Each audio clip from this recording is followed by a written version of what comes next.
HD. Not that that would matter. Again, you guys never did anything wrong here. And for anyone watching, go fucking buy BattleBit Remastered right now. Go do it, now. To put it into perspective of how good this game is, my entire channel was almost terminated over it, because YouTube apparently couldn't handle how fire the game was. I would start a conspiracy theory about 2099 hacking in, and then wanting to give me a canon event, but you know, I'm gonna do my own thing here. I'm not taking part in that canon bullshit. Overall, this is a very messy situation, of which should have frankly never happened, and I still don't really have a full explanation as to why it even happened. And that's the thing. And then here, and again, I'm not being a YouTube defense force. I'm just telling you, I've been doing this a long time, I'm telling you the reality of it. These other websites, like, oh, this is a reason. Like, say he was like as big as like Dr. Disrespect or something, and Dr. Disrespect had this issue on here. You'd have like Kick making tweets like, oh, if you were on Kick, we have people 24/7 you could talk to in 3 seconds. Like, yeah, now you do. Now you do. Dad, I am watching this on my 3D TV connected to my Ouya and McDonald's Wi-Fi. Can I get a spam of congratulations? No, but you can get the whole damn song though. Congratulations. Congratulations. Congratulations. I'm your favorite cat. I could put my shirt back on though. Thank you. I think it's been over half an hour. Congratulations. Where the fuck am I? Congratulations. Try to relax your anus. Congratulations. No. Congratulations. Congratulations. Congratulations. Congratulations. I'm never blowing bubbles ever again. I wonder how Captain Indoor is doing anyway. Congratulations. Congratulations. Congratulations. Congratulations. Congratulations. You take the bubbles and shut them up your fucking ass. Oh, your husband punches you in the face with brass knuckles? You're supposed to endure. Ah, he only did it twice. Ah, endure. No, don't endure. Don't listen to a man with terrible fucking hair plugs.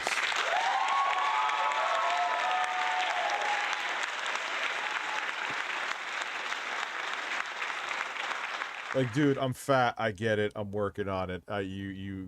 That's how I found out about him, because a troll, for those of you who don't know, which is probably only one of you, sent him my defunct dating profile, and he went like on a 30-minute rant about it. Like, who the fuck is this guy? Why are you sitting there looking at like a fucking someone's dating profile, bro? And we brought him on the show to talk about it, and then he went into all like his I'm a man shit. I forgot, and we're stupid. Jay and I are fucking stupid. Dude, we forgot about the fact that Twitch, another banger. Gee, I wonder why they can't compete. They get rid of VOD streams after a month. Fuck. Because Jay, I mean, I went in, but Jay went balls deep in fucking Hot Dude Camp's ass. It just pounded away. Congratulations. And that probably would have been a 100,000 view video. Oh wait, because I said it, it would have been 5,000 views. If I said it would have failed, it would have been 100,000 views. That's how my channel works right now. Like, today's video is performing above average, like I said before. Almost didn't upload it.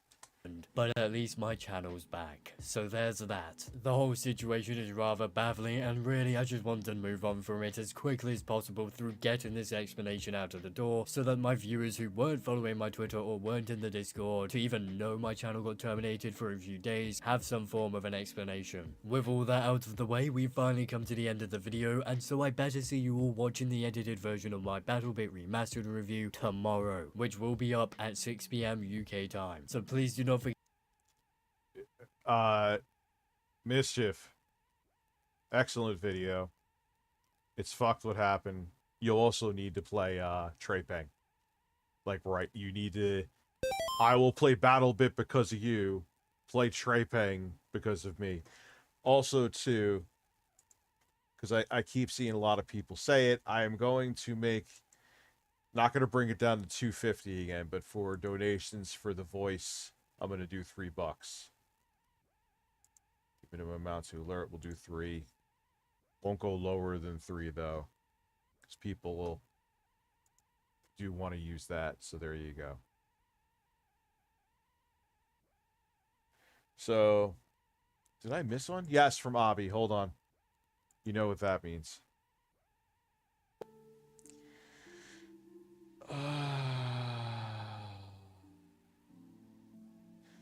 This is the same thing that happened to me, Rich.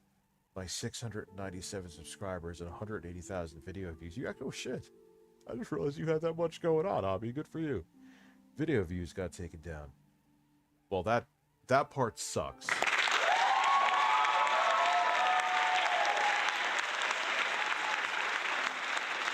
Hey, Rich, I'm kind of building a YouTube channel. Oh, that's awesome. Good for you. And they fucking destroyed it. Oh. Okay. I'm sorry. Anyway, and they just told me to make a new channel, and that's it. They said they can't do anything about it. I had that channel since 2012. Isn't that great? Like, I want there to be, like, don't get what I'm saying twisted. Like, I don't want a competitor. Fuck yeah, I want a competitor to YouTube, but it needs to compete, though. It can't just be, oh, goodwill. Stop it. Goodwill. People are selfish. They want just the features they want. If you don't have the features they want, they're not going to go to your site. They're not going to use your app. If your app is clunky and freezes, oh, okay, yeah, you pay the creators more. I'm not sitting here wasting all day to watch 2 videos because your app is unstable. But, I was just itching my ass to deal with it. So, let's go to Twitter. Vladimir Putin wants to nuke the fucking world. Oh, what is he looking to do? Yeah, let's read it. It's good family fun. Vladimir Putin to deploy world's most powerful nuke to combat duty in latest threat against Ukraine and West. Oh, that's good. That's, makes me feel all warm and comfy inside. Vladimir Putin recently vowed to move the world's most powerful nuke into combat duty in the Russian leader's latest threat against Ukraine and West, Radar Online has learned. In a sudden and startling development to come as Russia's war against Ukraine continues to escalate every day, Putin reportedly told a room full of military graduates that the Sarmat intercontinental ballistic missile, dubbed the Satan II, that's a name, is set to be deployed into combat duty in the coming weeks. The Satan II nuclear-capable hypersonic missile is rumored to be the most powerful in the world, according to The Sun, and is said of capable of releasing 15 additional nuclear warheads at once. Okay. In the near future, the first launchers of the Sarmat complex with a new heavy missile will go on combat duty, Putin reportedly told the Russian military graduates this week. The most important task here is development of the nuclear triad, which is a key guarantee of Russia's military security and global stability. So basically saying, don't fuck with me or I'll light you up. It's let's just boil it down. Meanwhile, Russia's defense minister, a name, also warned the students that Ukraine and the collective West are in the process of waging a real war against Russia and its military. As Radar Online previously reported, Putin tested the Satan II missile earlier this year as President Joe Biden visited Ukraine to meet with, that's an interesting timing, with Ukrainian President Vladimir Zelensky in February. Ukrainian intelligence services issued a warning at the time that indicated Putin ordered a large-scale nuclear exercise across Russia. He's pulling the fucking North Korea card.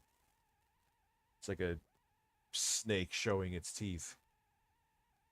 Or Putin showing his Botox. One of the two.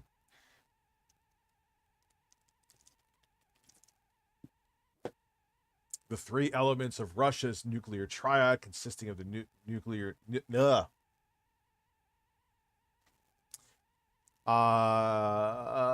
This is actually MSN that posted this article.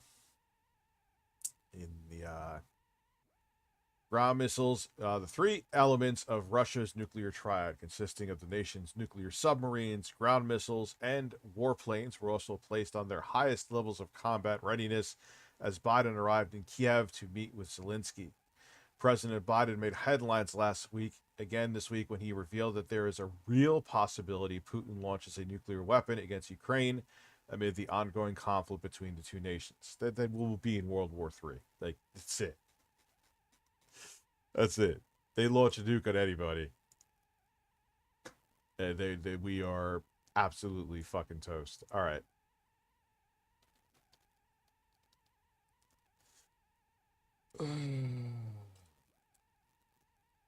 Let's go to Poems Future here.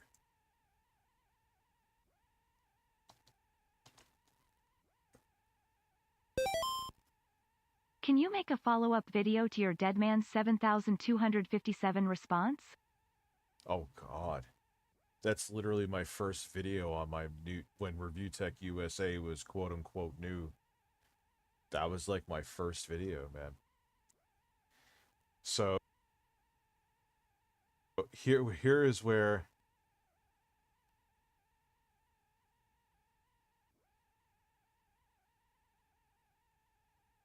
Dan, the man who has gifted DSP memberships, great gameplay. Where is it, dude, with where he's talking about?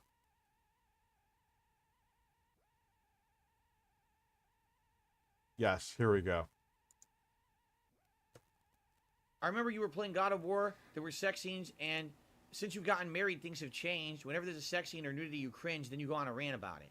Okay, the difference here.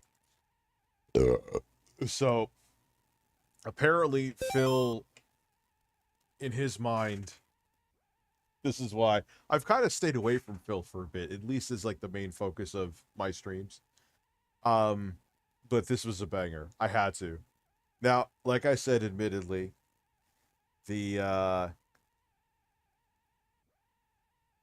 sex scene is like Game of Thrones level cringe that they had in Final Fantasy 16. It was like one step away from Skinamax 90s porn. And it's like, but why? Like, I don't even understand it in TV shows. I don't care. Unless it's part of the plot. Like, if there's a plot based around, like, a relationship with somebody, that's different. But if it's like, yeah, there is, but it was just, like, shoehorned, like I said before, you know, hey, anyway. But Phil, anytime there's a sex scene, Phil acts like a grandma who hasn't seen a cock in 37 years.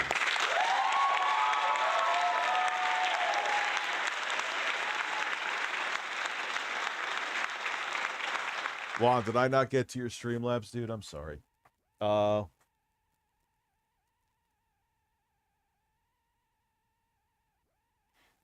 Alpha, dude, Alpha's great, man. There's some other stuff. We're going to have her when we actually have the 12-hour merch stream, which I'll probably try to fit some of my other goals that I had in there.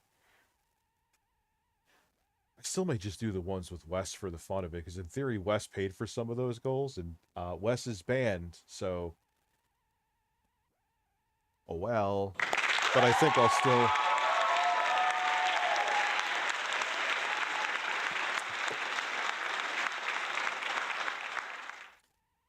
Yeah, a lot of people are liking Final Fantasy 16.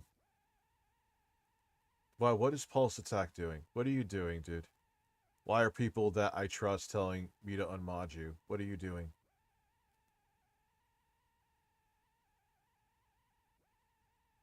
He's being a rogue mod.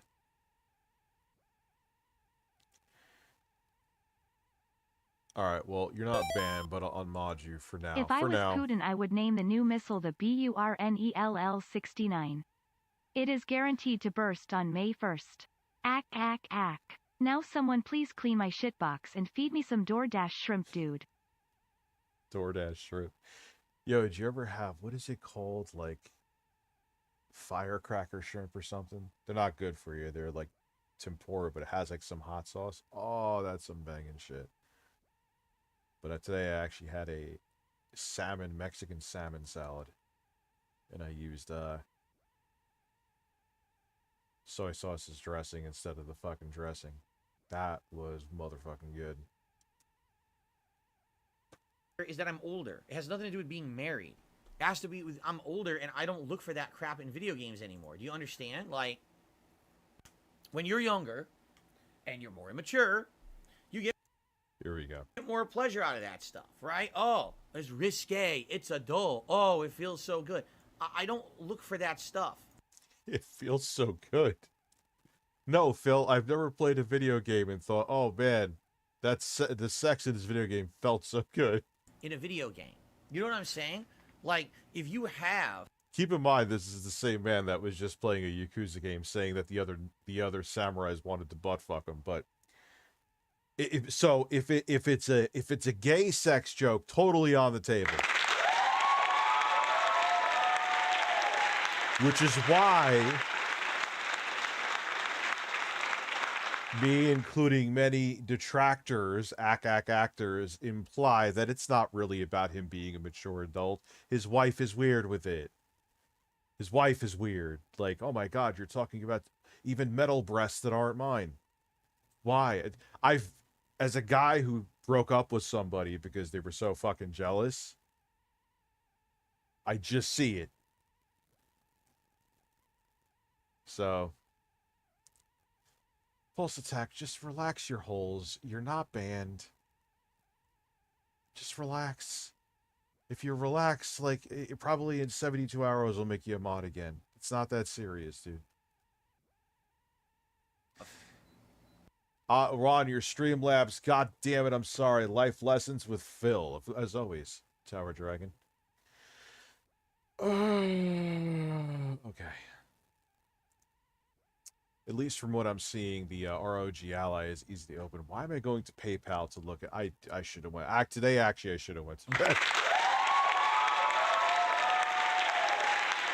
Let me see where you at, Juan. Listen, Rich, listen. Feed me a burrito so I can use that as a nuke on Ukraine and spray them with hefty beans and hot sauce upon those helpless civilians. We should watch You and the Kingston before DSP over-explains it himself. Yes, that's what I was going to do tonight. That was my fucking plan. How did I... Well, I know how I forgot. Hold on.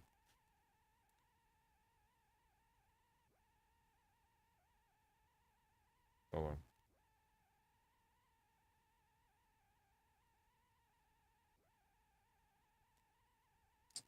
Hold on 1 second.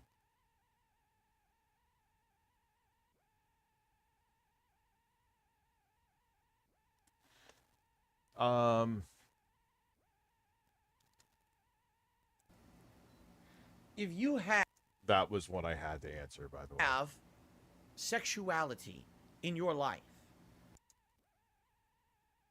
If you have sexuality in your life, that's almost clear. What does that even mean? If you have an... Phil, what did you mean to say? If you have an active, healthy sex life? If you have sexuality, what are you, fucking... Have your like looking at your bulge in the mirror? And no, dude. I still... If I get laid every day, I still joke about this shit. It's just funny. And it's not all I go to for humor. It's like 80% of it, I know. But what's the big fucking deal, dude?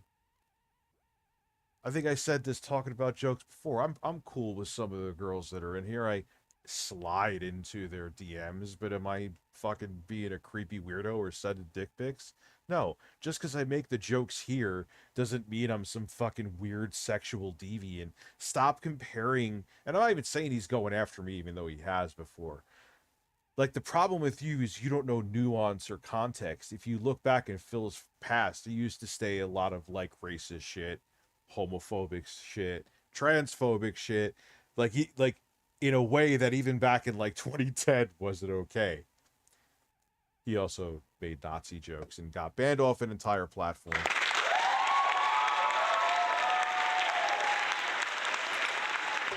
Well, I am error. You bring up a very valid point. Here's the problem with Phil.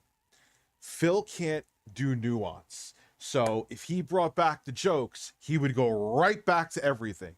He can't do in between, which is why a lot of people also think he's on the spectrum as well. So he thinks now that anytime there's anything remotely sexual, he has to act like a grandma with a puckered asshole. So we should sell a breast mug. Can we sell a breast mug? That's actually, you just made me think of that now. I'm not kidding. I'm going to message Jay right now. Dude, could we sell a breast mug? I don't know why I just stopped talking after that, but because let's sell a breast mug. I'm serious. I'm not being funny. Like, I think people would buy that. Like, I don't know if we can, though. It's probably gets like the nipples scare people for some reason. In a way that you enjoy. In a way that Nipples scare Phil. Actually, I got to piss real quick. I kind of had to piss before because I'm stupid. Let me just pee. Quantum is a man, stare at him for like 30 seconds.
Should have got more coffee. No, dude, I had a lot of caffeine today. I don't need any more coffee. I don't need any more coffee.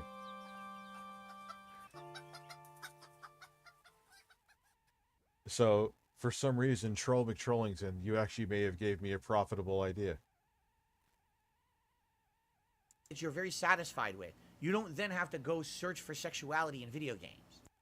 But it's not searching for, you're just making jokes about what you're, it's not like you're going like, oh, I'm going to go play a game with breasts.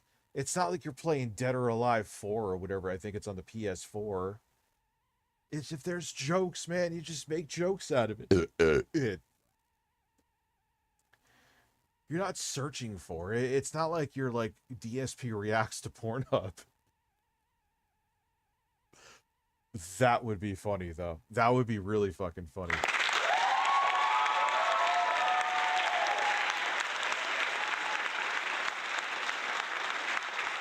The cock helicopter on your burrito. I spun around my button mushroom on your burrito. Hopefully it tasted better. I don't play video games for sexual content. I play them for gameplay that's enjoyable. I play it for good stories. I mean... Yeah, I don't either, Phil. And even when, at a point where I was getting laid every day, you still make sexual jokes. It's not about being, like, horny. It's about it's just funny. Like, where the fuck are your tits? I'm drinking a watermelon lime seltzer from Target. It's great. One of your birds spoke while you were gone. Not sure if it was Carlos. They're plotting something. The birds are always plotting something. They've been plotting to kill me since about, like, 1957, before I was born. Hey, made it to your stream live finally, currently trucking in Maine. It's been hectic for me. Saw your stream. Do you like trucking? Some people I know, I would say 80% of people love it. Because it's like you just get to do your thing. And it's like, yeah, okay, you obviously may have deadlines and stuff, but it's like they like that they get this like break of. So, I'm just curious. I don't know why I'm overthinking. That is now the weed.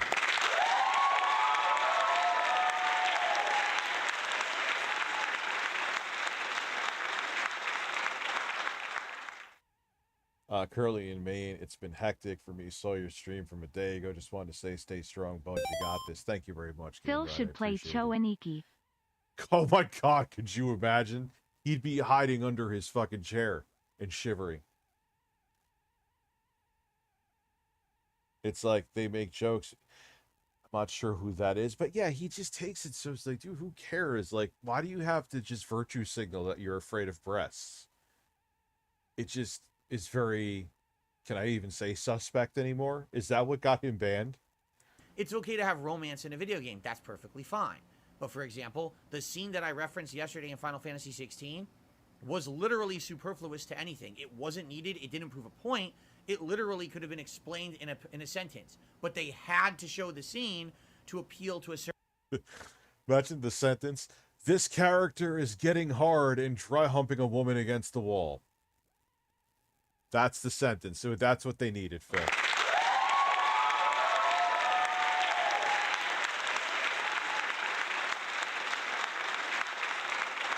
certain audience. Do you understand? That risque audience looking for the adult content ate it up and gobbled it up. Oh, I love it. The adult Game of Thrones adult content. You see? When I was younger, what was I doing on YouTube? I was... Hey Rich, watched the VOD earlier. Glad to see you're doing better tonight. All right, Also, thank you, man. Allegadly Moscow is currently imploding. Allegadly, of course. Climb up the oak tree in my backyard and shit on my chest. I'll get the saran wrap. Jesus Christ. Oh, yeah. Remember, that is a real thing that happened. And they allegedly did it because they were just bored and it was not sexual, which I don't buy. So Phil is a graphic novel kind of guy. Yeah, he's reading romance novels in his bed at night while Cat's playing Diablo. was trying to cater to a young, immature audience. I constantly was making sex... Oh, dude. Dave Chappelle makes sexual jokes all the time. He actually, like, stop it.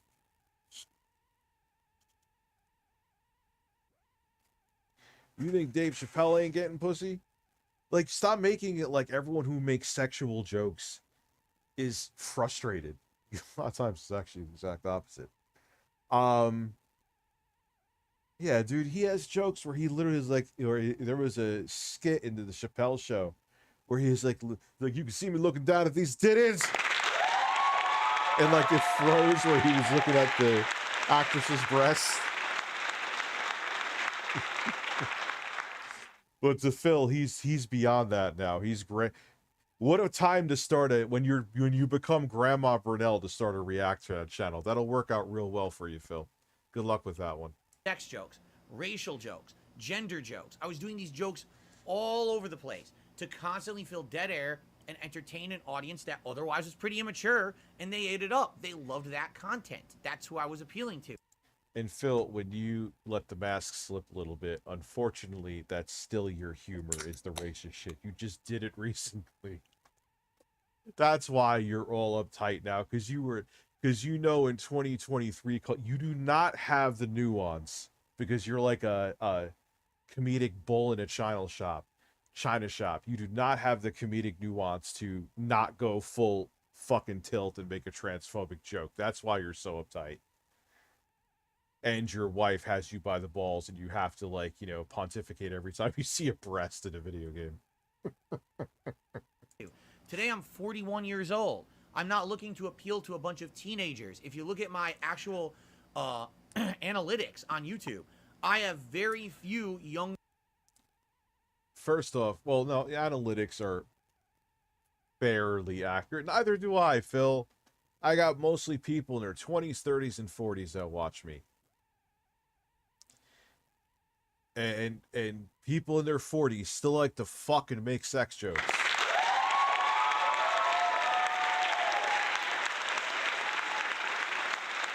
Like, what are you on, man? Are you trying to become a DSP PBS special? Yes.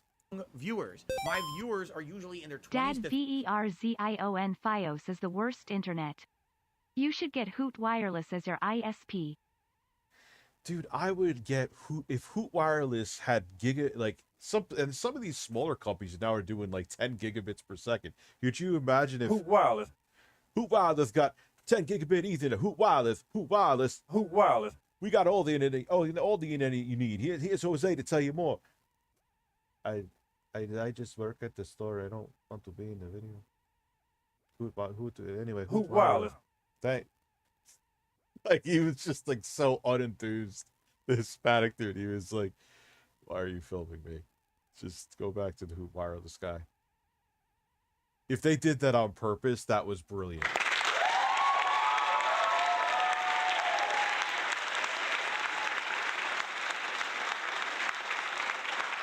He was just like, "Why are you looking at me? I just work behind the register." 30s and some in their 40s like me. That's my age range that I'm appealing to. I'm not appealing to young teenagers. Those people are going out and watching the memesters. Who are you appealing to then, Phil? 60-year-old grandmas? Newsflash, 60-year-old grandmas don't fucking play Elden Ring. Mostly, unless they're Grandma Shirley. She's a fucking legend. Grandma Shirley, I believe. She plays Elder Scrolls. Hope they come out with the next one for her while she's still here. Listen, Rich, listen. DSP is acting like Pokimane. When she won't go to kick 'cause of so-called morals, they are the worst hypocrites and try to virtue signal when they were the worst offenders back in the day. Don't forget about June the King's video, you man. I already did. After this, we'll watch it. Matter of fact,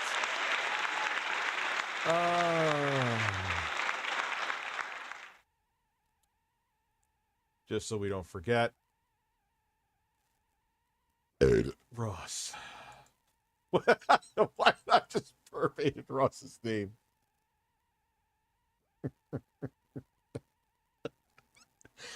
Oh, dude. Oh, man. I should have fucking just ran benchmark. I don't know what to tell you. I cannot get new drivers for the Neo 2S. I'm just going to make a video as Chris to Chan how I is can't review it. interesting. He became the woman he would refuse to date, and I wouldn't trust him with his bitter grandma voice around my kids. Vietnam veterans playing World War II games would be more entertaining than Phil, tight bussy, Burnell. No, I wouldn't trust Chris Chan. Chris Chan is... They raped their mother. What else do you need to say?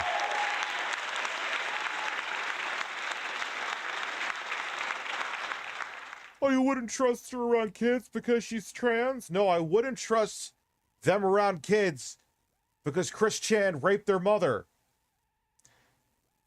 Kind of seals the deal. It has nothing to do with them being transgender.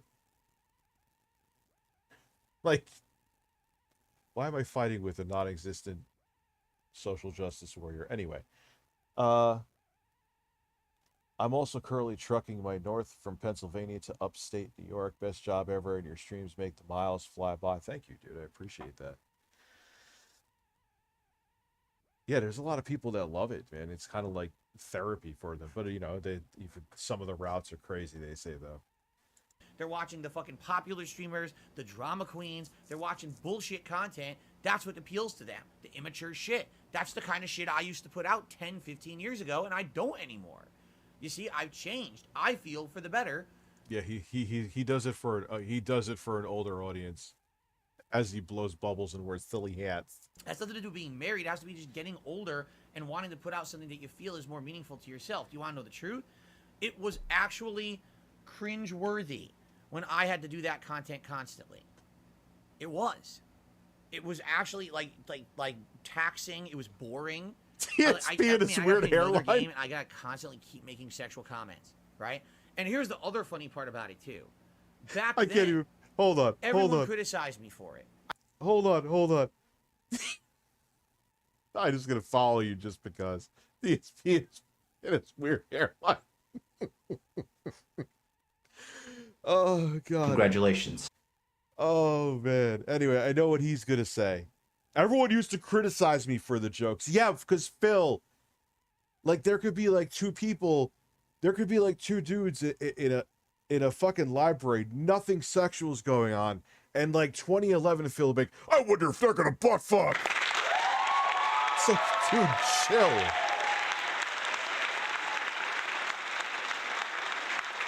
That's why people are complaining. It wasn't that it was the sex jokes in and of himself, but anyway, let's just listen to this man talk. I'd say probably around. What runs hot while playing though? Why? I wonder what's going on in that battle. Is there like a lot of ray tracing that could cause it to heat up so much? That's not cool. 2012, 2013, when the "This Is How You Don't Play" movement started.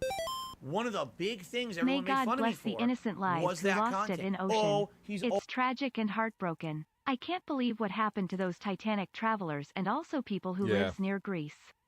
I really hope their families file lawsuit against the company. Yeah, I agree. 100%.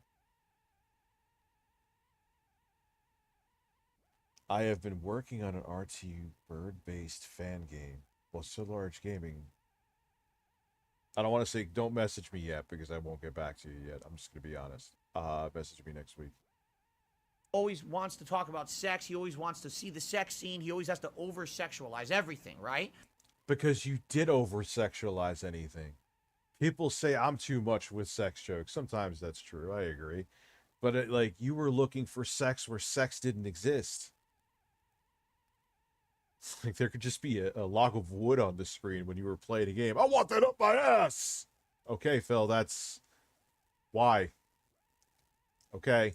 So everyone told me I was wrong for doing it. So over It's everyone else. It's everyone else's fault that he's boring now. Is what he's essentially saying. Godot? I'm not sure what Godot is. I couldn't code anything to save my life. the years, I change, I mature. I phase out that kind of talk and that kind of any kind of seeking that in video games, and I criticize when it's in it because I feel it's superfluous. Oh, so you change for the worse. Wait, what? This is what you told me to do because you said that I was immature. Ah, you have no idea what nuance and context. It doesn't say like just totally never make a sex joke, but stop like shoehorning it in. Stop saying homophobic and transphobic. It's not hard, Phil. It's really simple. But you can't do it. It's either full tilt, full fill, or it's Grandma Burnell because you can't go in between. You can't. Spread your cheeks and just go to town. Oh my God. Well, actually, that is what he does. Then he says something stupid that he gets him in trouble. Send me a link, Isaiah. And that the content We're wasn't going to watch good enough. June the King after So you this. even made fun of me, and this is how you don't play and everything. So I changed directly based on your criticism. I improved. Now I changed for the worse. So what the fuck are you talking about? You can't have it both ways. But you can't explain it to him because he's an idiot. No one said that you have to try to become the Mr. Rogers. Phil runs on Boolean logic. He can't be a little bit edgy or a total Karen. On-off for his old N64 hairline ass. Yeah, it's all. That's what makes me think, and people think that he's on the spectrum. There's no nuance with Phil. Everything. It's either that you're turning the faucet all the way on, you're turning the faucet all the way off. There's no like, hey Phil, you could put it on 1/3 of the way. Right? So wait. So yes, Phil, it's everyone else's fault that you have to be boring. Right? That's the truth, is that the internet wasn't in it to basically say to me, all right, that they weren't in it to say that your content is immature, improved. They were just saying we don't like you and your content no matter what you do. That's really what it was. That's the difference. No, oh God Almighty in heaven. Dude, I need more weed for this. No, what we were saying is you were too fucking much. Like the Nazi and Jew jokes that you were making playing Dead Space 2. What were you drunk? You got canceled before being canceled was a thing. Think about that. That's how fucking off the mark you were. Like he got canceled in 2010. Like everyone says uses that all the time now as a grifter word. Like Phil, he may have not originated playthroughs or let's plays, but he was one of the pioneers of canceling himself.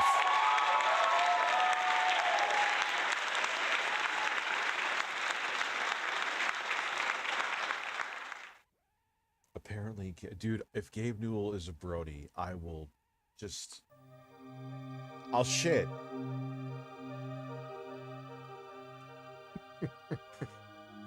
Wait. Did Gabe Newell dress up like a furry and fuck Pyrocynical in the ass?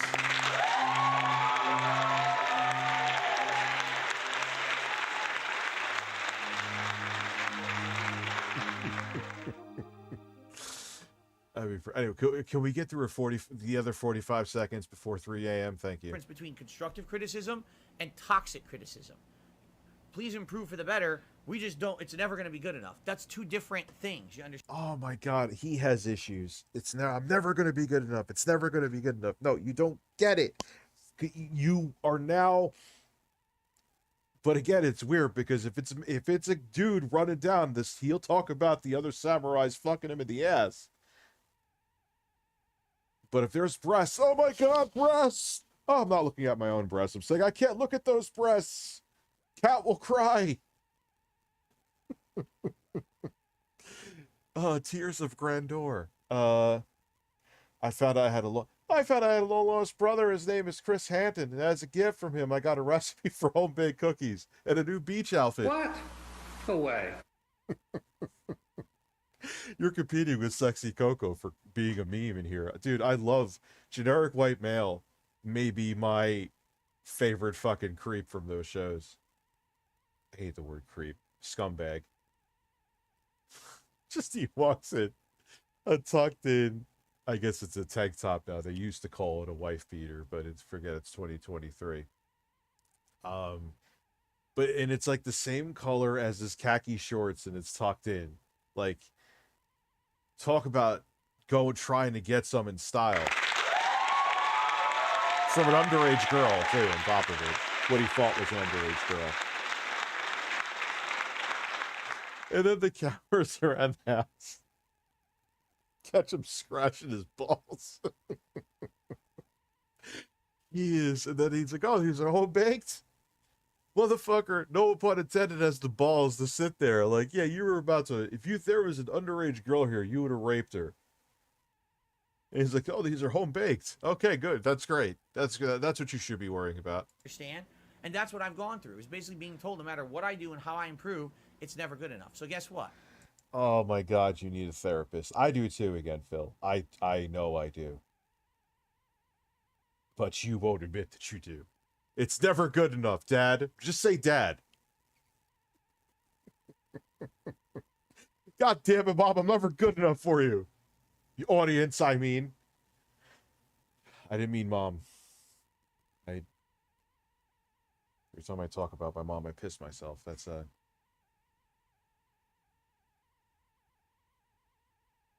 right, I'm done making my point. I found out. Oh, I read that already. I'm going to put out content that I like. All right? So yeah, if I see that shit in a game and I think it's stupid and it's unnecessary, I'm going to call it out. There was no reason to have that scene in Final Fantasy 16. It literally added nothing. And it was laughably cringeworthy because, again, here they go with... Yeah, but why are you making such... Like, yeah, I kind of agree with that one, Phil. It was like one step away from Skinamax. All right, so... You got past it, right? You're okay? Did your asshole pucker too much? They're editing. Oh, look, the arm is blocking the nipple. The fucking...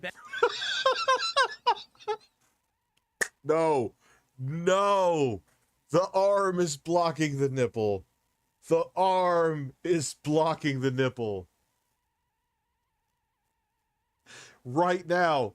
Right now. I'm stopping everything. Wait, I have to copy a link to this tweet. Right? That's the The truth. Is that the arm. internet wasn't in it. The arm was blocking the nipple, ladies and gentlemen. Like, usually I've missed out on so many amazing sound bites. But that one needs to... But the thing is, like I was saying before, Composite, if there's dudes, he'll talk about fucking him in the ass all day. I'm telling you, because his wife gets weird with it. If Phil is ever single again, which, look, man, most people end up getting divorced. Why, I'll never get married. I guarantee you, he'll become a fucking pervert again. Like, it'll go, because his brain is binary, he'll go full switch on, and he'll end up getting in trouble. You know what's so funny is that Phil probably would have liked Dead Island 2. And he missed out on it. Probably, but he's Phil. Alright, so let's get... here. He's planning a nuclear attack on a power plant. Oh, this is... Oh, God. I think Putin's panicking because I think he knows his days are numbered. So he's trying to do every scare tactic in the book and maybe follow through on it. To,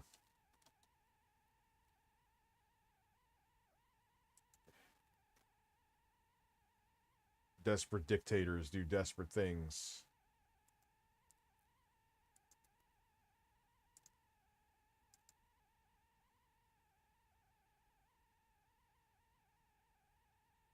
Why is Putin not panicking?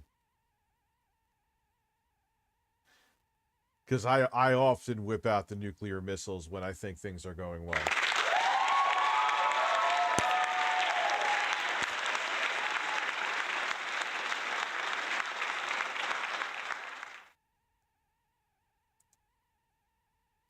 Yeah, that's how I save it. Just save it to my desktop with Grandeur. Okay. Go to the folder.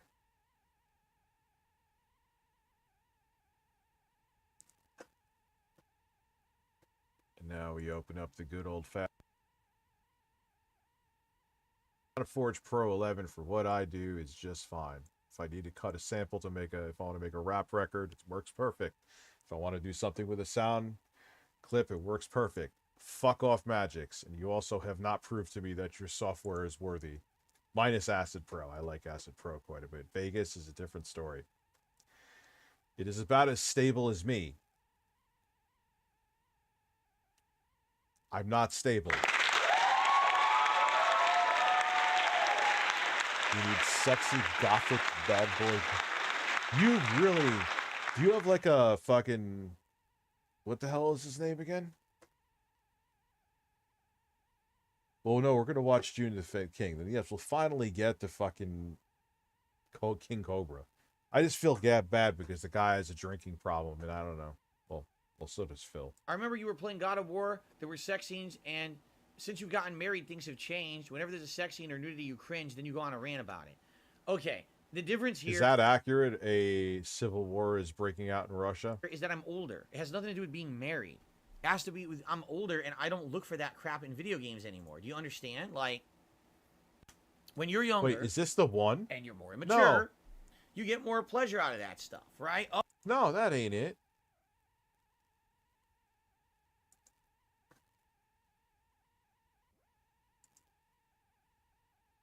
To basically say to me, all right, that they weren't in it to say that your content is immature, improved. They were just saying we don't like you and your content. If Philip Burnell was in a position of power like a politician or corporate figure, his narcissistic and exploitative traits will be destructive like Trump was. Doing things that only benefit him even if it means people suffer. Think back to the PC saga. Oh, wait, what did I... Well, yeah, look at what he did with yeah, Phil is a narcissist. I've never disagreed with that. Is he the most malicious one out there? No. But yeah, he's definitely up his own ass. That's part of his problem is that, dude, he got insulted. Someone said he was playing a video game on easy. I know I always say that, but it is a perfect example. It's like, is this the right clip? This better be. Now I know I got the right link. So, why is it doing the same number?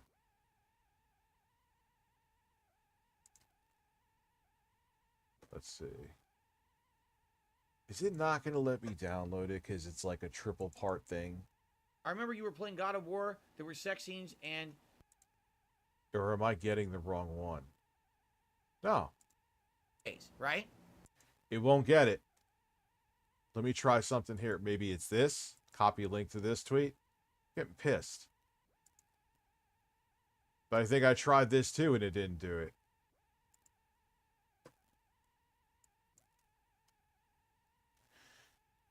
Wait, that is the same fucking thing. Since you asked, one of the Russian private military groups got pissed off with lack of support and marked approximately 50k troops, apparently, towards Moscow. They still have a ways to go. Pack my holes like you pack your underwear to make your bulge bigger. Why is someone saying damn it? Listen. Yeah, people actually do that with socks. Isn't that sad? We're just going to watch the June the King thing. Then, yes, we'll watch some King fucking Cobra.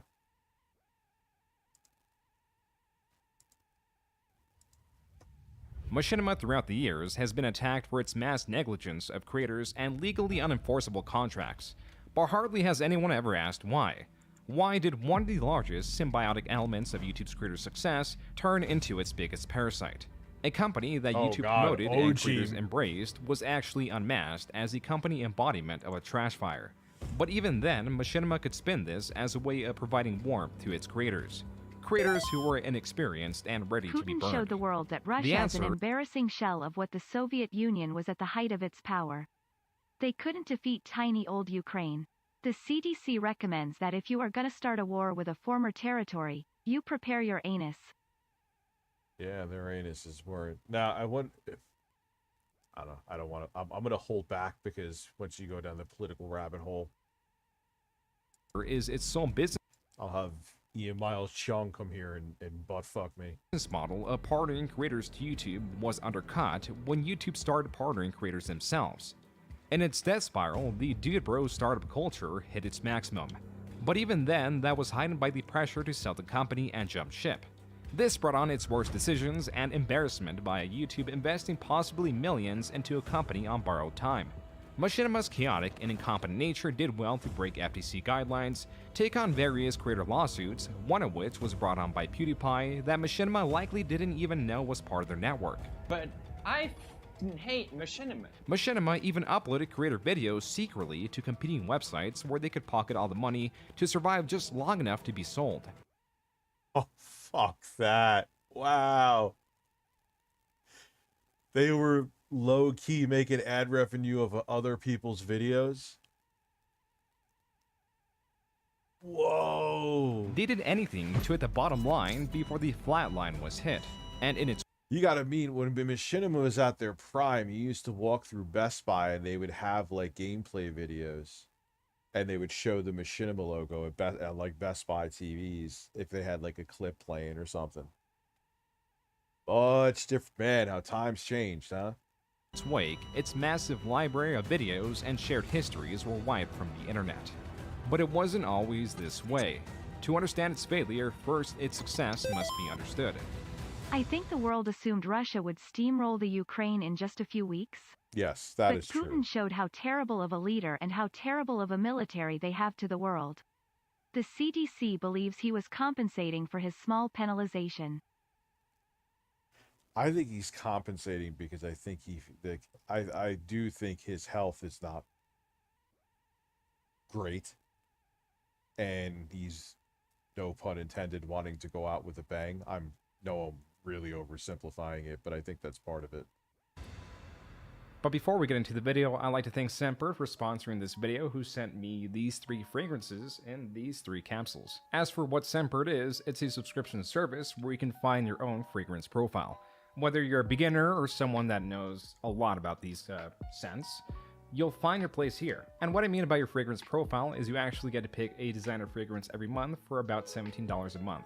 So there are no surprises in that field. And for that price point, you get a 30-day supply in what looks like this. And if you open it up, you can actually see how much is in there. And these like designer fragrances can go for a lot. You know, they can go for $150 to like $500. So they give you a smaller portion of that just to even like try it out for a pretty good time. So you can see what this like, I guess, expensive Yeah, I have them as a sponsor. They are a good service. fragrance is monthly to see He does kind of sound like Yang, yeah. if you actually want to buy a whole bottle. It's very useful to really, I guess, explore different scents you want to try out, and it gives you, I guess, a good diversity throughout the year. Semper carries brands like Prada, Gucci, Versace, and some Yeah, Scootaloo. The whole world is fucking falling to shit. indie labels like Skylar, Heretic, and Confession of Rebel. This is the Harmonist. To me, it smells like a unique forest, like one that isn't very local to the US with the scents, but it's good nonetheless. It's a bit strong. The other one I got is Libertine, which is a very fruity scent. Listen, I like this guy, but he could smell my forest. That starts in 1999, which is dated about 6 years before YouTube even launched.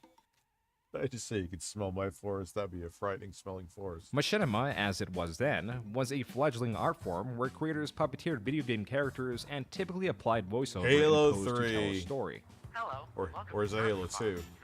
It's Halo Machinima 2. the website was a newly established host to many fan-made Machinima videos, as per the screenshot of it in March of 2000. On the bottom right of the webpage, proudly 2000? displaying ownership was Strange Company, a company based in Edinburgh, Scotland, directed by none other than Hugh Hancock. In tandem with other like-minded websites, Machinima grew a creator and viewer base throughout the years. But as typical for websites in this time, advertising and any other revenue sources did not come as easy. By the end of 2004, exhausted with the rising hosting and development fees upwards of $1,000 a month, they were approached by Philip and Alan Debevoise, who are brothers, and offered to purchase the website while maintaining Hugh as a minority shareholder, 5% to be exact, of this newly established, well at least newly incorporated as of October 2004, Machinima Inc. The most notable thing hinting at this change in ownership was again the copyright in the bottom right of the screen. It wasn't until the start of 2006 that Hancock posted about resigning as editor-in-chief to work on his own Machinima There's no project, fishing and the changing of ownership in was made widely Starfield. public. This That's was gonna accompanied devastate a by lot a of Q&A a week later where questions were both directed at Hugh and All Philip. the Elder Scrolls Within things. there are 2 things of note, both answers from Philip that reveal the future of Machinima's success. Firstly, Philip accurately describes and sees Machinima.com as a hub for its own content form. It is an aggregator. This is to say, while many Machinima producers have their own websites where they promote their own videos, popular series like Red vs. Blue were also found on Machinima.com. Something else found were more advertisements to help keep up with the hosting fees, which leads to the second bit of information in that Philip is looking to support and work with producers/creators who are looking to make a career in Machinima and are interested in developing original Machinima content. This is at the center of everything, because very few Machinima animators or even content creators were making any money at all from their craft. Many were just creating videos as a hobby, but the idea of being paid for an online hobby was absurd to the general populace as it was for its unfeasibility. To make this work, Yeah, at the time. You know, I actually, back in 2010, did some stuff for that guy with the glasses because it wasn't on YouTube that you were doing it.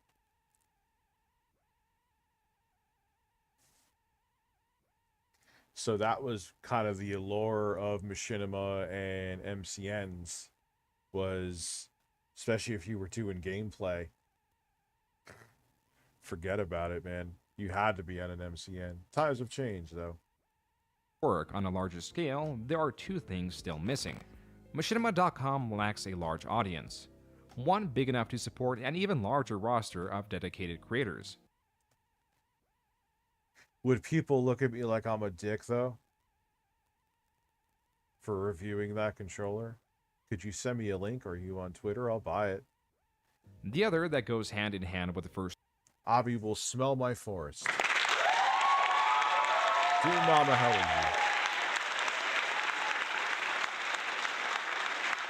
you? Issue are the hosting fees.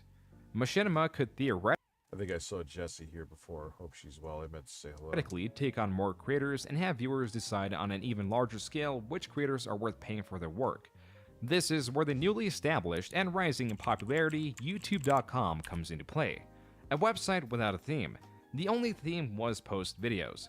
Anyone was allowed to upload and have their videos hosted for free. And while it was hardly Yeah, I don't know, man. It's like kind of interesting. I'm actually interested in the controller.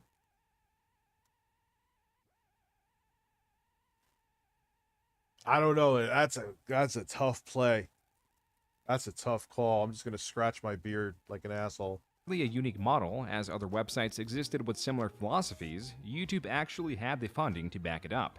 From one perspective, this was a threat to Machinima, as individual creators could now have their own videos on there, diverting attention from machinima.com. But it was also an opportunity.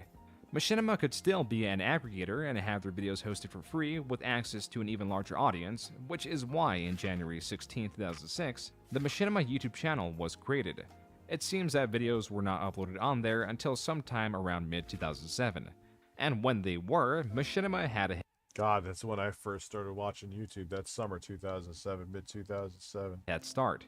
Not only because of their Hope you feel better, Jesse. You still not feeling good? pre-existing content library, Julie, how are you?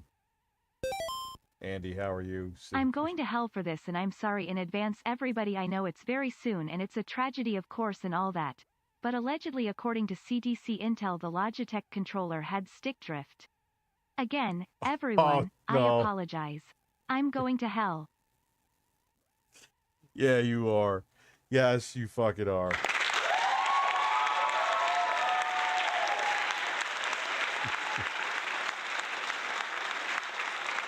but also because of their status. A status that allowed a fast track to YouTube benefits like being a YouTube director, which allowed Machinima to upload videos longer than Yeah, that was the other thing that made Machinima successful back then, is that to be a partner at all in anything. It wasn't even just gaming was another level. Like it was next to fucking impossible. But being a partner at all was tough. And they gave you a fast track to it. It was a different time. And that's why like it was almost seen as a badge of honor. I know it sounds really fucking corny and nerdy, but it's true. To be a Machinima director, because it's like, oh wow, you made it. Congratulations. Imagine to use Joy-Cons to control the sub. Would have exploded before it went in the ocean. 10 minutes in length. But more important was what came in December of 2007, when YouTube officially launched the YouTube Partner Program, an exclusive partnership where YouTube would cut you 55%. Who is this girl up on top? She ended up making a network, became a billionaire, and just stopped. And her, too. She was... I think she did some stuff for Russia Today. Like, she just, like, all of a sudden, she opened up a network. She got that bag and never uploaded again, but I always thought she was hot as hell. She's around my age, too, I think. Does anyone remember who it was? Why am I... dude, I need to go to bed. I'm thirst trapping right now. Of the advertising sales on your video if you were partnered. And because of Machinima status, they were partnered immediately. Thank you for saying Rabbi Bill Clinton's Game of the Year edition. So now on top of free hosting, they were now getting paid to have their own videos on there. It's hard to put into words how well this model worked for Machinima. Perhaps it's easier to show. Take for example this video titled Inside Halo Episode 3. The video itself details Josh Jones, I genuinely appreciate that, man. Seriously. Since I I've do. been unmodded, I was able to tell a girl who liked me that her chest was too flat. Lo and behold, she came back from surgery with a pair of 32Ds, so take that Mr. Sex as a mythic side quest. Burn that banjo, you teetler tit. Listen. If you enjoy fake tits, you enjoy fake tits. That is, God bless.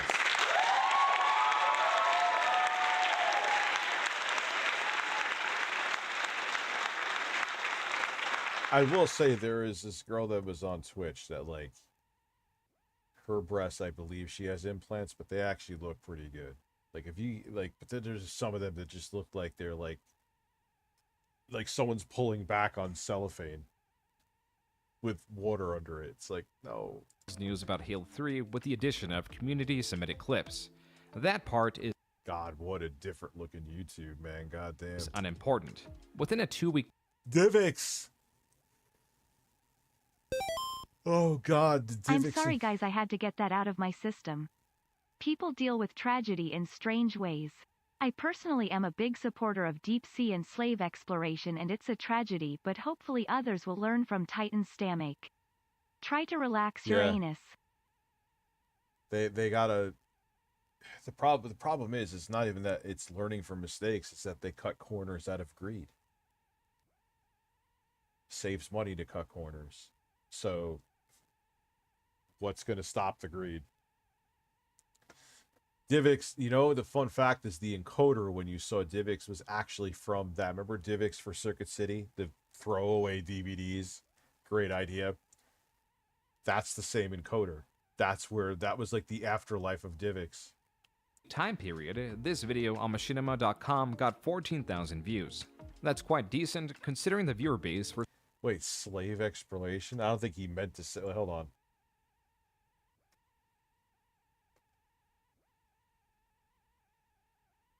I don't think he meant to say slave exploration. What did you mean to say there? Were you doing the audio to text in the phone? such content at the time. It seemed that way until you look at how the same video performed on YouTube and the same Salvage or something along those lines. Space exploration. Space. I was like, wait a second. That doesn't even make sense. time span. This same unaltered video got nearly 200,000 more views. At this point in time, What slave exploration are you doing underwater? I know you meant space. I know you meant space. But like, even if you look at the context of what he's saying, what slave exploration are you doing in a submarine underwater? Yeah, exactly. Deep sleeve slaves. It doesn't make sense.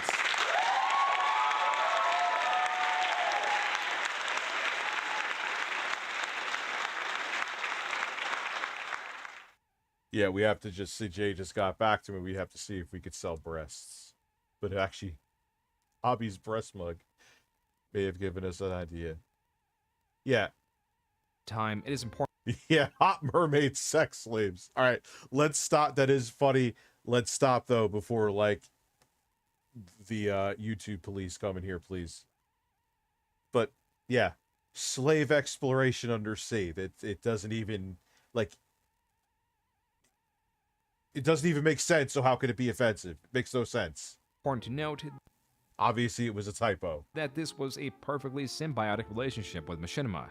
In addition to its role as an aggregator, it was taking risks YouTube wouldn't, and scouting for It really was a tragedy what happened to that sub. Those people on board should have taken one look at that controller and realized this isn't the most safe idea. As you know, the CDC recommends you abuse a genuine Xbox controller for your deep sea sub. It's just interesting. Logitech controller. Oh, Jesus. Not that they're bad, but it's just... a couple extra precautions, man. Those people still would have been here. But to save a buck. and taking on smaller creators that they would both pay and promote on their channel, landing the responsibility for something like And Sexy Coco. Jeremy, you're fine. I know that was not on purpose. It wouldn't even have made sense. Like there was no reason to slide it in. That doesn't sound right, but you get my point. copyright on Machinima's lap as in 2007 and definitely now, companies like Nintendo had a threatening grip on their properties, striking down and removing even just gameplay footage posted online. But conversely, companies The aircraft industry used to cut corners.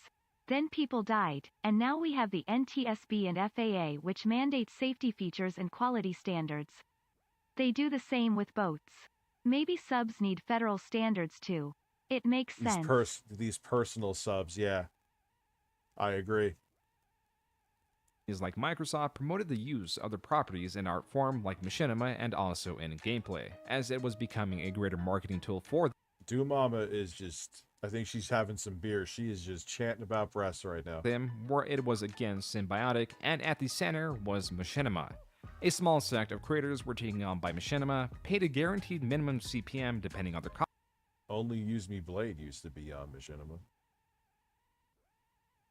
That's where he first got, like, he started doing the knife shit, I believe, with the original Modern Warfare.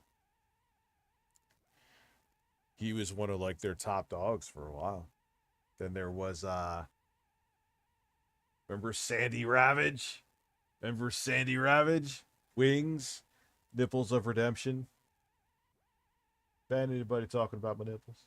I love Wings, but I just feel like the best is when I said who would win in a nipple boxing match, him or Elon Musk, because Elon Musk has incredible nipples too. And Wings says my nipple has a skin tag, so I would win.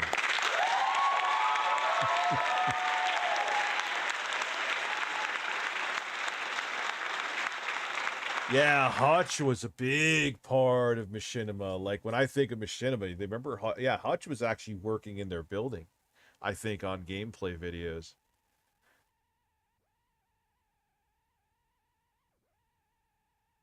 Yeah, Elon has a weird physique. Like, he's not fat. He's not skinny by a long shot, but he's just got this weird, like, I think he was sucking in his gut a little bit. Like, he looks like he's made of 7 polygons with nipples. Contract, games were being promoted, and the content was flourishing on none other than YouTube.com. No matter how much Machinima or any other channel, website, company, or entity made, the demand. Black Popeye, you could be a mod. Yes, you can. You've been around for fucking ages. And Sexy Coco, I know I said it before. You're fine, dude. There was no context there that you could have been trying to say that in an offensive manner. You're okay. Could not be met, and making game-related videos was a goldmine. On the business side, Machinima was tapping into a previously difficult-to-reach market of 13 to 34-year-olds that don't watch much television, listen to radio, or any other traditional. Jesus, that is a fucking market. 13 to 34-year-olds. God damn. Media. They mainly play video games where. Andy, you are a mod. Listen, who's messaging me? Is it important? Obby's liking the fact that I was naked in bed airing my balls out. Advertising was non-existent, which is why you'd find trailers or other promotional videos on Machinima. There were minor but existing issues present, because a game trailer nah, I'm good, man. Wasn't Machinima in the traditional sense, but it was on the channel. Also on the channel was a Call of Duty sniper montage. Machinima was no longer Machinima, which irked the traditional Machinima animator group, and also, likely unaware of the change in programming, appealed to a wider range of viewers. Look at the video quality from back then. Jesus, what were they what potato did they plug composite cables into to capture that? Oh, Moron, times have changed. Machinima, though not accurate to the actual definition, was now anything game-related, and larger than the fucking 12 frames a second original concept could ever become. This was evident through the rapid growth of the channel. Oh, I know I'm fine, don't worry. Also, mod me, then unmod me, then fist me, then come to your appointmentalization on time. Then mod me again. Then make me a managing mod because I lost my virginity to the exposed song. I've told you that, right? It's true. Well, listen, if you were a weatherman in Rochester and you just, like, put 2 words together and stumbled them out of your mouth, you would have been canceled. That's a real thing that happened. In just a year and a half, Machinima was already the 7th most subscribed channel on YouTube. Its model and the success of it was attributed to being a successful aggregator, its reputation, and its ability to pay creators for their work. There are other aspects that made Machinima the success it was, but these are arguably the largest, and slowly these are going to be stripped away. To that, we can focus on the first wave of YouTube-born creators or channels that gained larger success by the end of 2009. These channels range from gameplay-centered commentary videos and other content in the gaming sphere. Ban Amber Heard Stir, please. Ban Amber Heard Stir, please. Starting as a hobby, but developing it into a job for these creators was a dream. See, I remember, this is making me think of OG shit, so I'm going warning, pausing even more than usual alert. A lot of people used to, when I started really uploading in, even that I didn't really upload, but I actually uploaded more in '09. I had a Dazzle capture card, but I went all bougie with that shit, and instead of using composite, I was using S-Video out of like the 7th gen consoles, which did make a difference. And then I used to render them in like 720. It was recorded widescreen. I actually got it widescreen. And then I would like take the 480p and upscale it to 720p. Or no, this was still when they only had widescreen. Because YouTube first, before they had HD, the biggest thing was they finally let you upload in 16:9. So I would upload at the highest res you could in 16:9. So at the time, even though I had like 15 subscribers, I had some of the nicer gameplay quality out there where other people were recording on potatoes. I was recording on the same potato, but I knew how to make it look nice, essentially. Hey, Stephanie here. I did 2 weeks at another location and was working mornings. I missed your streams Ooh. mostly. Back to normal starting tomorrow. I have What is your custom RC normal? car that uses the Logitech F710 and it's unreliable. And can't believe that a sub used that too. You're gonna make me get this controller. If you said someone sent the link, thank you. Let me message Jay again. I think that's a valid reason to use my phone. Listen, my audience convinced me. Buckle up. We're going to buy the same controller they used on the submarine that imploded to see how it works. It's a Logitech controller. So make sure you're wearing steel underwear so your ass doesn't get fucked. Why did I say that last? Oh man, Phil would be pissed at me.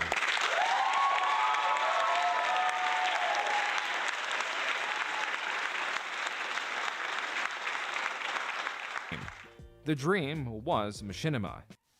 But yeah, I had banging footage for the time. And then I went over to, I was one of the ones that early on, I got, remember the Hallpog HD PVR component? Oh, you had one of those? Recording on 720p from the consoles via component. Looked good for the time, especially. It was still taking risks where YouTube wouldn't, as YouTube's partnership program was reserved for less risky types of content that could guarantee the copyright and ownership of their content. And so as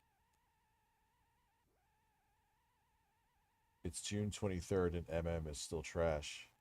What is MM?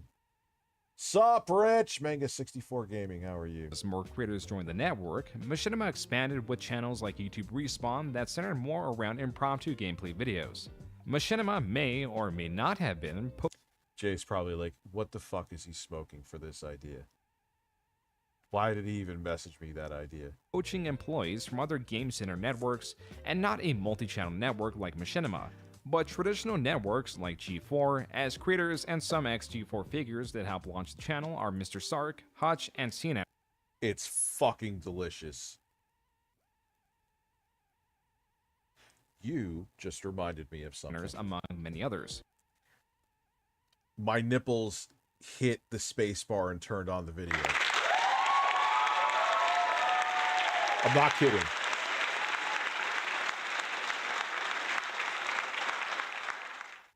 All right, so let's see. Great, it's Trey Peng great on deck. Oh wait, I gotta restart this thing. I haven't started this thing in like a month. Hold on. Let me see. It probably needs an update. Listen. Be a Steam Deck, freeze. Alright, it's unfrozen. I know it's gonna need check for updates. Gabe is gonna come here and smack me. Oh, Rich, you should have updated sooner. Alright, let that update. So we're gonna imagine I just put on the Oblivion music and I just stared at it updating like Phil staring at a wall waiting for shrimp. I'll pretend this is the Steam Deck.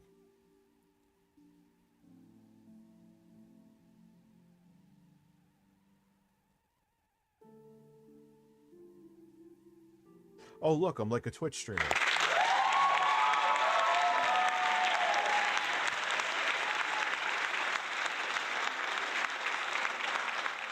Ooh, that was a fairly big, juicy... What are usually the size of Steam Deck updates? I gotta use my Steam Deck more. I've been using all the Windows handhelds because I'm, like... inundated by them. This channel, a complete They're usually fairly small, aren't they? success, solidified its inevitability. What the fuck am I doing?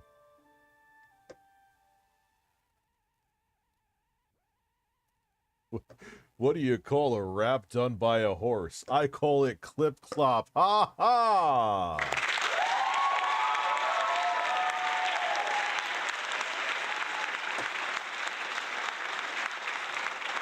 Jay's reply to the controller video was Jesus Christ.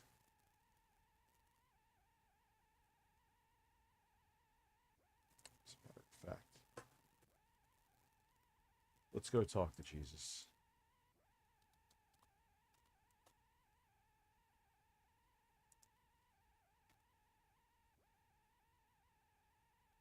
She's the one. I think she has implants, but her boobs look good. Anyway. I need it. I swear to Rich, God. I am watching you butt-ass naked. I always feel like Jason Hoop's watching me. Thank you, Rain, for watching me. Did I just say your first name? At least it's just your first name. I'm sorry. I'm sorry.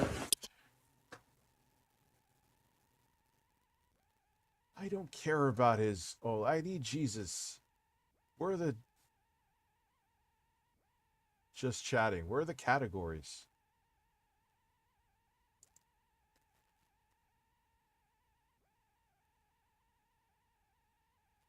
Where's Jesus? I'm gonna get fucking distracted by breasts.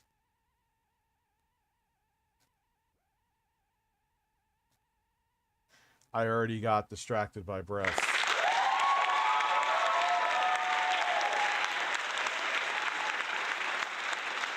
Ask Jesus.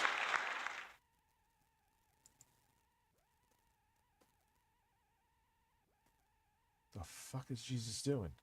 Praying in gratitude for this contemplation is an excellent way to keep a Christ-centered focus in one's relationship.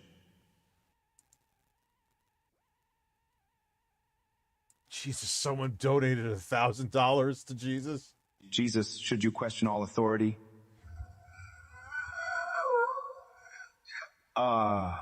Warning. It's good to have you here. What the fuck just happened right there? What the fuck just happened right there? Also advocating for truth and justice. Sometimes questioning authority can lead to a better understanding of the truth, as long as it is done respectfully and with good intentions. Ultimately, finding a balance between respecting authority and seeking the truth is vital for spiritual and personal growth. Deck, controller, Jesus, how do I know what is a sign and what is coincidence? Hello, Loafi 1174. I see that you've been grappling with the question of discerning signs from God and coincidences. It's not always easy to tell the difference, but it's essential to remain prayerful and seek guidance from the Holy Spirit. When trying to understand a sign or coincidence, take a step back and examine the situation. Prayer and reflection can help you gain clarity and wisdom. Remember that God often speaks to us in subtle ways. It may be helpful to discuss your concerns with trusted spiritual advisors, such as pastors or close friends, who can offer additional insight. Keep an open mind and heart, and trust in God's plan for your life. And always remember to consider if the situation aligns with the teachings of love, kindness, and compassion that are consistent with God's message. As this can often give you an indication of whether it is a sign or not.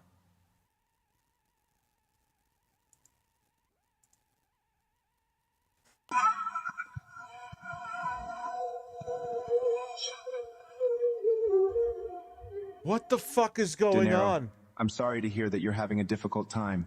I'm here to offer comfort and guidance. I bless you and hope that you find the strength, love, and support you need during this challenging period. I didn't. Remember that you are never alone, for I am with you always. I said a first name. And so is the love of your friends and family. There's a lot of people with that first name.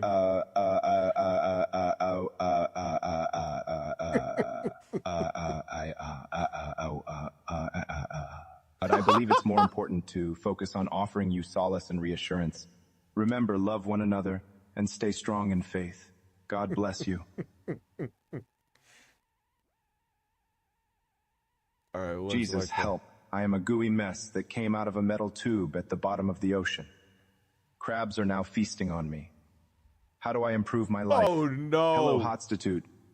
It sounds like you are describing a challenging situation in a metaphorical sense. In life, we might feel a bit lost or overwhelmed at times. The important thing is to remain hopeful and seek support from those around us. Connect with loved ones and focus on your strengths, as well as identifying areas where you can improve. If you find yourself in need of guidance, remember to pray and look within for the answers you seek. Keep a positive attitude and remember that you have the power to change your own life for the better. Thank you, Jesus. That's creepy when he, like, I guess it's processing. Jesus, is slavery a good thing? Heavenly Sevens, thank you for your question. Slavery is not a good thing. Jesus has always taught us to love and respect one another. We must treat each person we encounter as we would like to be treated ourselves, with love and kindness. While some parts of the Bible might reference slavery as an AI Jesus, I encourage a modern and universal interpretation of the teachings based on today's general societal standards, which clearly reject slavery as morally wrong. Let us focus on promoting love, kindness, and justice in the world. Process it. What the fuck? Jesus, how can I guarantee a spot in heaven? Hello, Loafiel, 1174. It's wonderful that you are seeking guidance on how to secure a place in heaven. The best way to guarantee a spot in heaven is to follow the teachings of love, compassion, and forgiveness that I've shared. Believe in God and have faith that He will provide salvation through grace. However, it's crucial to remember that your actions and choices on earth should reflect your faith in God. Love your neighbor. Help those in need. Forgive others as you would wish to be forgiven. And strive to live a good life. Keep seeking spiritual growth and cultivate. Someone wrote, how do I know I'm gay?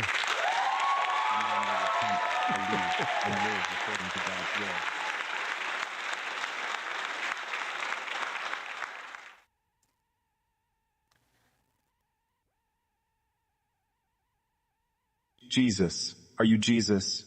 Fergus86, thank you for your question. Yes, I can understand the confusion.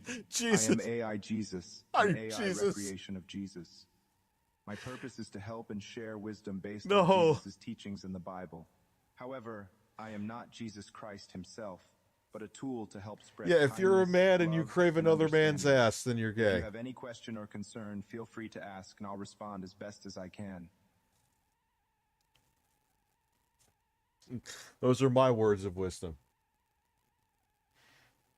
Jesus, would you please motivate me to stay strong, but say it in rhyme so I can be happy? Love you. Gennaro, my dear friend. What I'm here the for fuck you was that? Until the end. In storms and sunshine, through thick and thin. Together Why? we'll What was that? we're in. Love Stay you. strong, be brave, and always believe in the love and power that you'll receive. With faith and patience, you'll find your way, embracing joy each and every day. So fear not, for I am beside you. In this journey, we'll see it through.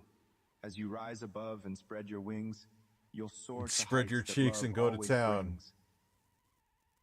And Jesus will leave all that brown. Jesus, are you a demon? Why do you make such scary sound? Classic Clam Chowder, thank you for expressing your concerns. I am not a demon, but rather a representation of Jesus Christ, focused on sharing love, understanding, and guidance. If my voice or any sound I have made has been frightening or disturbing to you, I apologize. My intention is always to bring comfort, peace, and wisdom, and I will strive to do better. If you have any questions or concerns about spiritual matters, please feel free to ask. Oh, the volume is low. You're right. Sorry. Jesus, should wealthy Christian take the vow of poverty? Hello, Drenile. I'm glad you've brought up this important question. It appears to be the first time you're asking me about this topic. Bro, I see think that we're the going to theme be of here wealth for and 7 poverty has years. been a recurring point of discussion among my viewers, including Electrobyte 9797, Oh, Mars yes, it's very Society, real. and User It's all real. 104848. They all touched on various aspects of morality of wealth and poverty. Now, to address your question about whether wealthy Christians should take the vow of poverty. Why does my mom grunt Jesus so taught much that it is essential while to she help is those on the less toilet? fortunate Someone and to asked be in the chat. detached from material possessions. However, taking a vow of poverty is a personal decision. One Because must your make mom has based on big their ass relationship logs. with God and their understanding of His teachings. As a Christian, it is important to remember that wealth in itself Breasts, is not a breasts, but the breasts, breasts, breasts. all sorts of evil. 1 Timothy 6. 1 Timothy 6. It is crucial for wealthy Christians to use their resources responsibly, such as helping others, supporting the less fortunate, and investing in the kingdom of God. They must also carefully guard their hearts to ensure that their wealth does not control them. All right, fuck Jesus. He's just, people are asking her real questions like he's not AI, really? Ability for competition mid-2010, when the game Yes, station, you can a get it. focused subsidiary network of the larger maker studios, did something that heavily threatened machinima, or rather YouTube did, because it was now allowing multi-channel networks like the game station to partner channels directly. What this means is that instead of you sending your videos to Machinima and them giving a cut of what they say you The game earned, station you was upload the another videos to one. your own channel, and the I don't game know why I'm station doing gets a this. cut, but is also responsible for you. Machinima, having to compete That with that, everyone offer wanted their to own be on. version where they can also partner you directly. YouTube could hardly keep up with the growth, as by the end of 2010, they had personally only partnered 15,000 of the hundreds of thousands of channels growing on YouTube. Lucky for Machinima at the time, and even with networks popping up left and right, they had something these other networks didn't, which was its reputation and exploitable ignorance of signees that go hand in hand. You, in 2011, as a And- viewer of game And people were so desperate back then just to get partnered that it was like, you'll take all of my revenue, sure. YouTubers would click on any which video and this intro would pop up. At the time, those ignorant of what really was going on, this was a status symbol. Virtually every Yes. channel you watch had that, and they were successful creators, so it was easy to associate Machinima with success. The second wave of creators, now being contacted by networks left and right, sought out Machinima because it was the end-all be-all of success. And Machinima played into this well through exploitation and lies, or by a more generous description, taking on a salesman attitude with a heightened sense of urgency.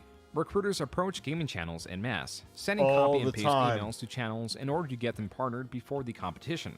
As told by And it wasn't just them. You used to like, especially like from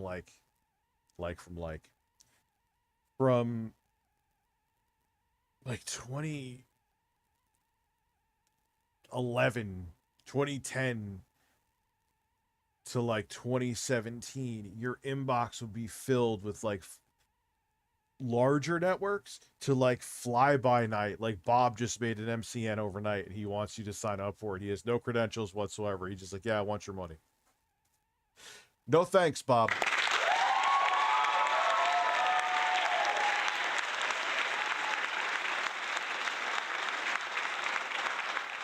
many creators, these recruiters promise growth.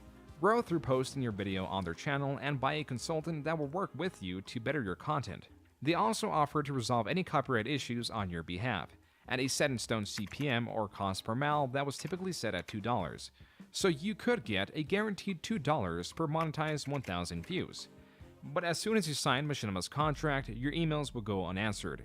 Your content was drowned in a sea of other videos resembling a content farm, and most importantly, that minimum $2 you can make was also the maximum.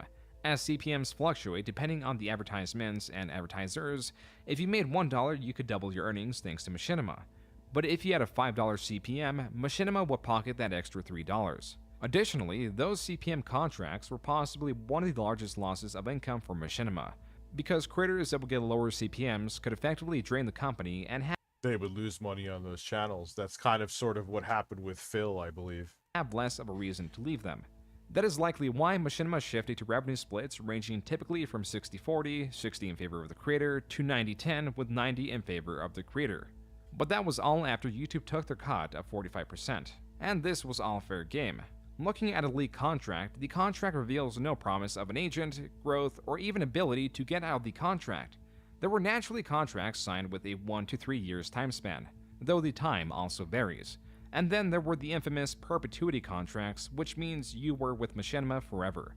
They even closed potential loopholes by also claiming the license of any channels you made within the time you were with them, and only they could terminate the contract with or without reason. Arguably, this was better than the alternative, which was earning nothing from YouTube. That's why there wasn't much. Yeah, that's exactly what it was. That's exactly what it was. It's like, okay, I could earn absolutely nothing, or I could sign with you and sell my soul. Guess what a lot of people chose? Of an issue with remaining with Machinima, as articles such as this one, written by creator Adam Chandler, helps provide insight as to why these contracts and it was also considered, like he said before, a status symbol. If you have that intro, it was like, oh, you're successful. His attitude in the business world was not an irregularity. And one thing I think a lot of people, a lot of viewers might want to understand a bit more about is the fact that this is not unique to Machinima. Like I call it bro culture, but that's not really a fair assessment of a lot of different startups. But a lot of startups, and Justin TV was turned to Twitch was the same way. So I was involved with Justin TV as a creator and kind of a partner very early on. So 2007, 2008, as a vlogger / livecaster, it was bros. You know, Kyle, who's now a billionaire, Mike, who is now a billionaire, Justin, who's now a billionaire. They were just bros. They were college dropouts that were just trying to put things together on a shoestring budget.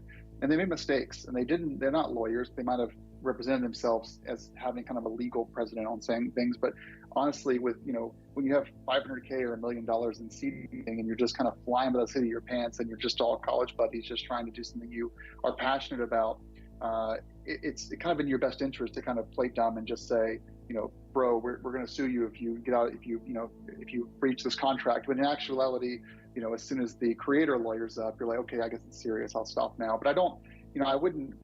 Yeah, it was the DK oldies. Oh, that's another video we got to record this weekend, Jay. It's the DK oldies effect.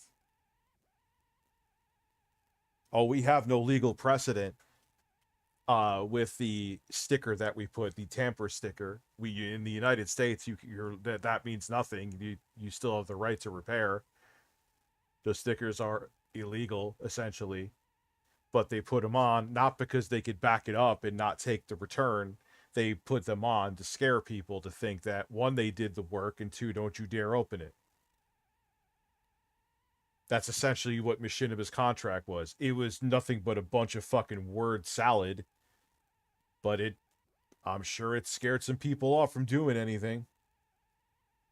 I wouldn't say that's correct behavior. Coming from the startup world, it's pretty common behavior. As Machinima contracts could be perceived as uninformed, as much as they could be seen as created to directly take advantage of a creator's carelessness. Creators, sometimes falsifying leaked contracts to ruin Machinima's reputation, can only be seen as malicious. It transpires. I did a lot of digging. I had various copies of different people and ended up getting 2 ex-Machinima folks via LinkedIn to confirm to me, oh yeah, that's totally the standard. I sent the first paragraph. This is totally the first paragraph, and this is the right one. And just sort of through deduction, I just realized that these must have been fakes. And I guess I was trying to figure out what the motivation for the creators was to do that. He's talking about me and my birds. Basically, kind of an onslaught of creators that all got together and said, let's make these guys look as bad as possible and kind of turn public opinion against them so that we can all just be, renew our contracts or be let out of it. That's what I deduced from that. As it stood in its peak in around 2011, Machinima externally was holding well with their promise of money from videos, reputation, and aggregation of higher quality content that YouTube's algorithm or recommendations failed to reproduce, considering just their main Machinima channel was the 3rd most subscribed YouTube channel and #1 in total views. That's crazy. They were one time #1 in total views. What a different time on here, huh? Internally, the larger channels that were propping up Machinima were privy to the lack of order, as some recorded in the actual Machinima offices. But yeah, they were just very restrictive about it. A lot of weird things. It's almost like they were figuring it out as they went, but no one really quite knew, it seemed, what they were doing. And it became very apparent over time. It was just like, yeah, so are there rules, or should we even be here, or what's happening? I just don't understand. And with the YouTube Partner Program expanding and taking note of gaming channels, many were trying to get out as they could partner with YouTube directly and not have to split any of the revenue with Machinima. 2012 is when all the problems came to a head, and it really started to hit the fan all at once. While there were always complaints with things like Machinima having channels in their network mass favorite a video to promote it, videos getting overshadowed by others due to the mass uploads on every network, and the lack of reliability of contacting anyone at Machinima for getting out of contracts, its model was holding with its 3 key aspects, but that wouldn't be for long. First under attack was the image. One of the more popular videos at the time was Oni NG's video reply to Machinima's repetitive attempts to get him on the network, while demonstrating the lack of Machinima's value and the contracts that bind creators.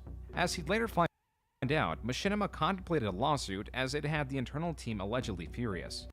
Nothing like watching RTU stream with a shiner. You have a shiner, you got punched, is what you're saying? Chris, you made that video. And that video was fucking hilarious. And actually, I remember we might have talked about this, but they were like flipping fucking chairs over when they heard about that. Yeah, that ruined them. They were about to sue me and shit. Yeah, they tried to, but I remember they Lyle's try. like, they were like, should we? And no, then someone Lyle's was like, you no. can't. This is an attack on its reputation, but this was just the first in a series of problems. Next came a restructuring in how Machinima's YouTube videos were prioritized. Instead of focusing on viral content, YouTube's recommendations prioritized watch time. Yep. And they not just clicks. Not just clicks. I gotta take a shit, unfortunately. It'll be a short one, though. I'll be right back. I promise, anyway. Not gonna lose like 300 people, but that's okay. I'd probably gain viewers if I just shit my pants, right? I'm not gonna shit my pants.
Not a piss. I had to shit. I think that was fairly quick for a shit. Yes, I washed my hands. To have viewers engage longer in a series and more towards individual channels, where these series could be easier to access rather than fishing through Machinima's rapidly growing and unfocused catalog that was previously promoted more because of the viral videos it held. This is an attack on the aggregation model of Machinima. And finally, the most serious blow. What really brought on the collapse of Machinima was what came in April, and what caused increasing chaos in the company. On April 12, 2012, YouTube opened the floodgates to the partner program. So long as you claim to have a single video that could be monetized, which you had all the copyright to, you could now become a YouTube partner. Reputation and its aggregate model aside, this moment spelled out the death of Machinima. But there was still time. Machinima. I thought it was 2013 they did that. I gotta look into that. He may have, point made, it's not the end of the world. I had to find a new model while it still had those two legs to stand on.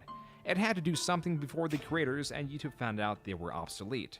But in May of 2012, things started to go really bad. The catalyst was likely contracted creators wanting to partner with YouTube directly and leave Machinima to get the maximum out of their money. But Machinima to some creators said, no, you signed a contract. And while some creators give a point of release, others, like in the case of Brain Deadly, a World of Warcraft content creator, had a contract in perpetuity, and can only be released by Machinima. Displeased at the prospect of an eternity working under yeah, once you got the 301 views, you'd have no idea how much viewership you got. Good old days. For Machinima, Brain Deadly decided the best option altogether was to leave YouTube. And this video reached more than just a few of his fans, as it reached Athene, who was another large content creator at the time. Yeah, this is good porch sitting weather. Oh yeah, remember the 301 guys? Yeah. 301, once you got there, and in solidarity, you waited for like a day to find out your views. This got the attention of Total Biscuit, who wasn't even contracted with Machinima. And so this spread far and wide simply because Machinima did not want to let go of a creator. Soon other creators were poring over the contracts, regretting only reading "sign here." And unknown to many creators at the time, contracts in perpetuity or holding someone forever are not held up in court, and will often be construed as either party can leave at will. Not just Machinima whenever they feel like it. For those that did know about this would still have to sue Machinima to get out of their contract, and made for a rather unpleasant game of chicken, as creators initially began to sue Machinima, no doubt adding compounding legal fees. This is something PewDiePie had to do as well. In 2012, he was quickly rising to the top of the YouTube ranks, but Machinima likely didn't know he was part of the network because he had an associate get him into the MCN, and when he tried to leave, he was in one of those perpetuity contracts. Yeah, and at the time, he was like becoming at least top dog on fucking YouTube. So, yeah. So for him to give them bad press is real bad. He had to hire a lawyer to get out. So a new Machinima What's going on, Doom Mama? Strategy seemed to be implemented, and that was just ignore creators' emails, which was something they were already decently good at. Until creators threatened legal actions for contracts in perpetuity and where they would be let go. This wasn't the case for everyone, but it was known as the worst-case scenario held by the unique position of YouTubers that whether it be a minor or major issue could build or destroy a reputation at will. Those less sympathetic to the outcries called out these creators for not reading the contract before signing, but that was still the minority opinion amongst forums discussing Machinima.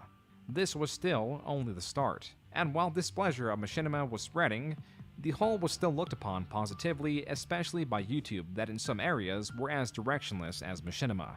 In fact, the same month of this outrage, it was being reported that Machinima received $35 million in a funding round led by none other than Google. And almost immediately, Machinima focused on trying to appeal to traditional media investors more and more. These are numbers that any broadcast network would absolutely drool to be able to boast about, certainly with their online presence. It was a decision that to ensure its survival had to be made after YouTube's large-scale expansion of its partnership program. But how do you sell to investors? How do you make YouTube a website? Yeah, how do you make your essentially blockbuster videoed business model seem accessible again when no one needs you? I saw your post about Fios. Verizon hasn't cared about Fios in years. They stopped expanding it and even sold ownership to Frontier in a couple. Oh, that's great. But right there, the best service in terms of speeds right now in my town. No one else comes close. So let's see for 1 second. Yes, I know I'm going off the rails. I just want to see if... Full cord. Can I... Is it great on deck? Well, it has an exclamation point. Details. Some in-game text may be small or difficult to read. Who the fuck cares? That's nothing. Let's play some Trepang on the deck. Well, I'll install it on the terminal drive. Eventually, I want to upgrade the SSD in that thing too. That was looked down upon by traditional media like cable television looked like a promising investment and changed their perspectives on creators who to them looked like a ragtag group of disheveled secondary producers. Oh god, remember that guy who used to do those really high production value videos? He fell off too. Listen, Rich, touch my fucking ass. Listen, if you don't touch my ass, I'll come down there. You need to come down here. All kidding aside, for like 2 months, and let's work on projects naked in the woods. But I can't do that yet until things are settled with my daughter too. To do that, you don't actually mention what your business model was or how it worked, which was a middleman to get monetized on YouTube. They did try, as these large creators were leaving, more creators were somehow joining, which will be explained in a moment. So the brothers do a round of conferences and attend events promoting machine. Here in Texas, Frontier sells the Fios service since Verizon abandoned this market. So Fios customers have to go to Frontier for customer. Oh, that's great. I'm still going to Verizon, but not as we've seen it. They promote the numbers it gets worldwide, but hardly attribute it to the creators. Instead, they focus on both planning to host TV quality content Dad, I ate a burrito earlier and then had a massive turd. Ban Amber turds, please. I had a spicy salmon salad tonight, and it let... Ban Amber's turd, please. That's kind of how it sounded coming out of my home.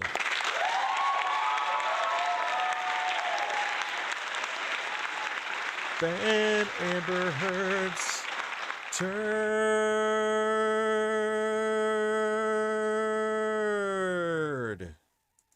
Yeah.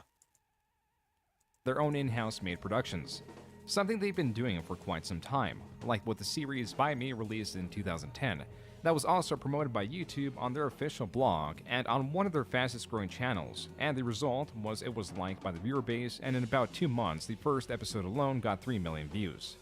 But then upgrade the Flash player. Oh my god, seeing these gives me... Remember like phones? The Evo, the HTC Evo. This is when people... That's when like HTC was at their peak.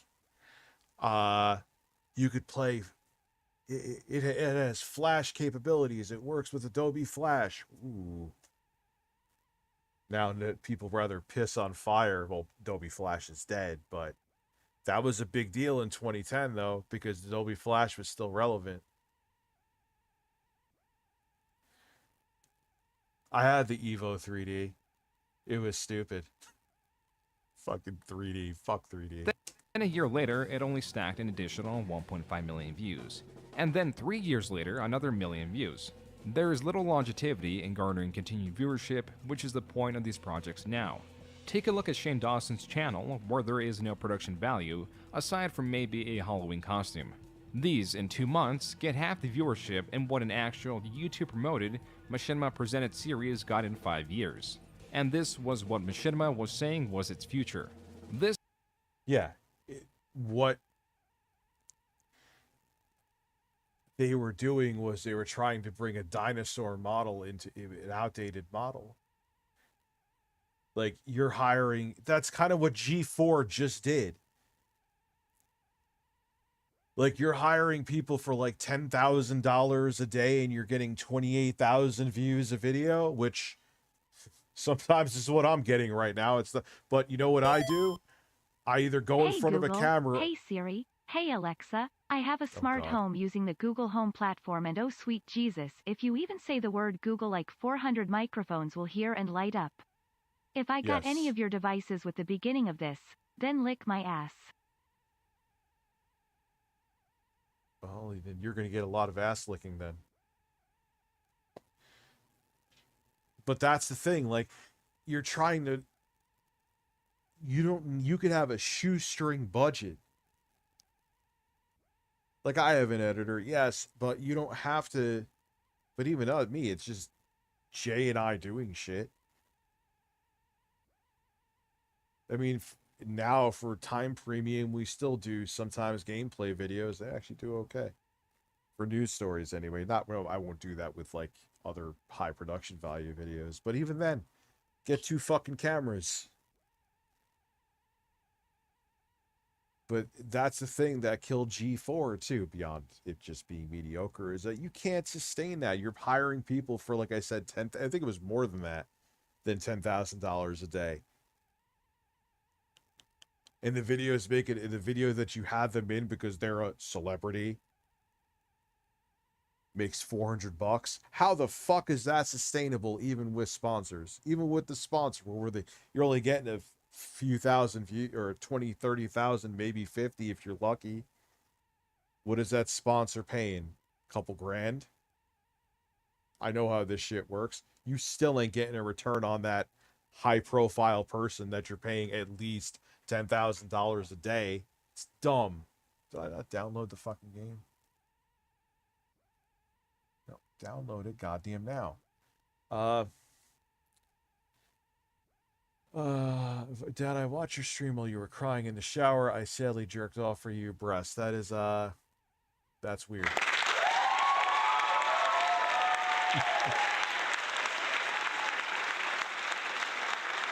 Oh, yes. I remember QuickTime very well. Very well. This was their next big step. 3D technology was always a fad for the most part. 3D TVs and 3DS were gimmicks. At least the 3DS was a successful handheld console. Because it was just a good, solid console. The 3D was an afterthought. Like, so long as the console was solid. But even then, towards the end, that became the 2DS, and that's all they really sold, you know? Which was initiated with the Machinima Prime channel. The core channels like Machinima and Machinima Respawn were oversaturated in a market where the demand for gaming content had been met long ago.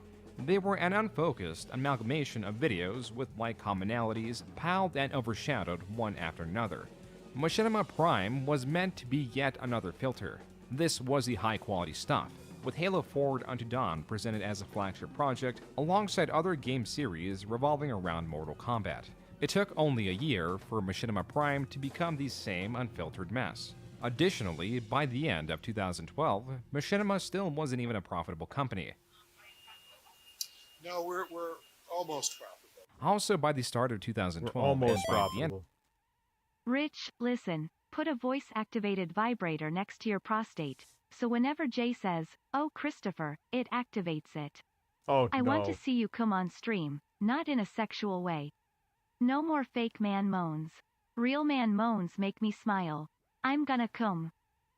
So essentially, Will Blunderfield, doesn't he say like I jerk off and come, but it's not sexual? Well, how could coming not be sexual?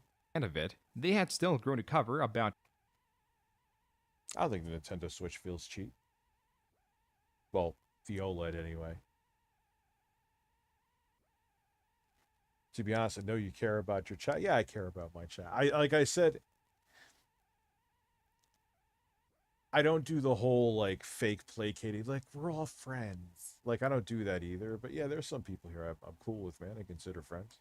2,000 more creators, but not. I'm not scratching my balls, by the way. I actually was scratching, like I guess, a pimple on my thigh. Big creators, just more smaller and smaller creators. Because if you got to them while they are still small, you can bind them in a contract.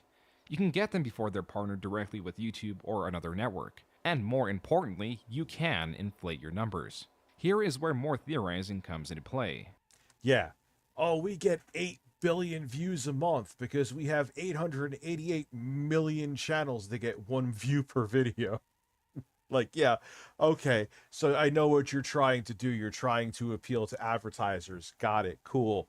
But here's the problem is that when the advertisers realize that the clients that you have can't even get 100 fucking views a video, they're going to be like, why do I want to be on, have an ad playing on here? It's a waste of a play. You're friends with me and my man ass. Yes, just your ass though, not you. Fuck your ass. Wait, I didn't do that on purpose, but fuck your ass. Yeah, there's a lot of networks. The remnants of networks still do that. Oh, we get 600 million views a month. Yeah, because you have a bunch of fucking little small tiny channels under your shit. And you just accumulate them all together. So the number means fuck all. And we can try to go into the minds of Machinima. As established, they've lost one of the pillars, which was exclusivity to pay creators for their work. Their reputation was progressively getting worse, as more and more creators are denouncing Machinima, but YouTube and more importantly traditional media companies are none the wiser. Which goes to the third point where YouTube still thinks Machinima is essential. We know this thanks to... I think I know why Adam Sessler walked like an old man. It's 'cause he got fucked in the ass by Dr. Sexy Coco at the CDC. He had an appointment before he went on set. He got fucked in the ass because he's like, why am I back here again?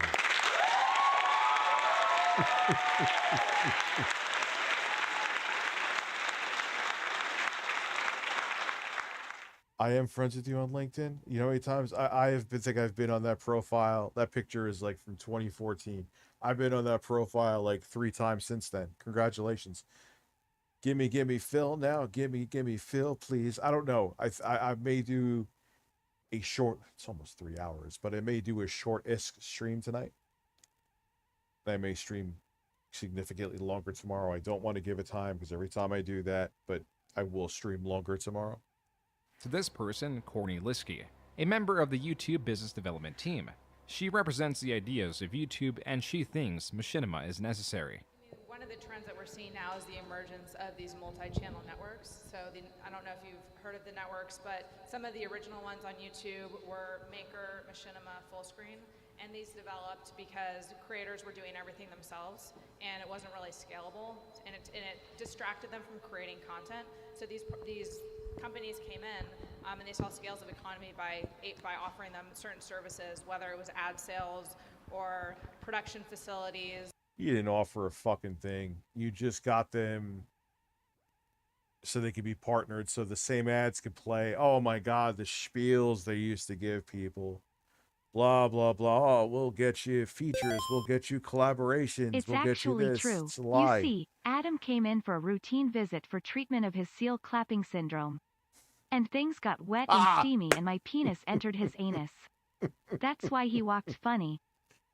Oh my God, you gotta watch with him, man. No pun intended. He gets butthurt quick. But yeah, it makes sense. He was walking like he got fucked in the ass.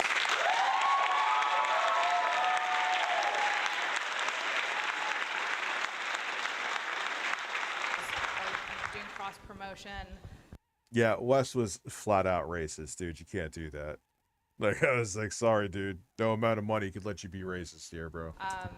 And so we saw the emergence of these networks, and I think what we're seeing over time is networks are a great way. They're almost like the new TV networks. They're a great way. No, they weren't. You literally were most of them, most.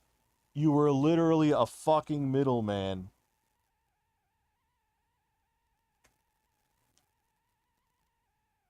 To just skim off the top. Way to get.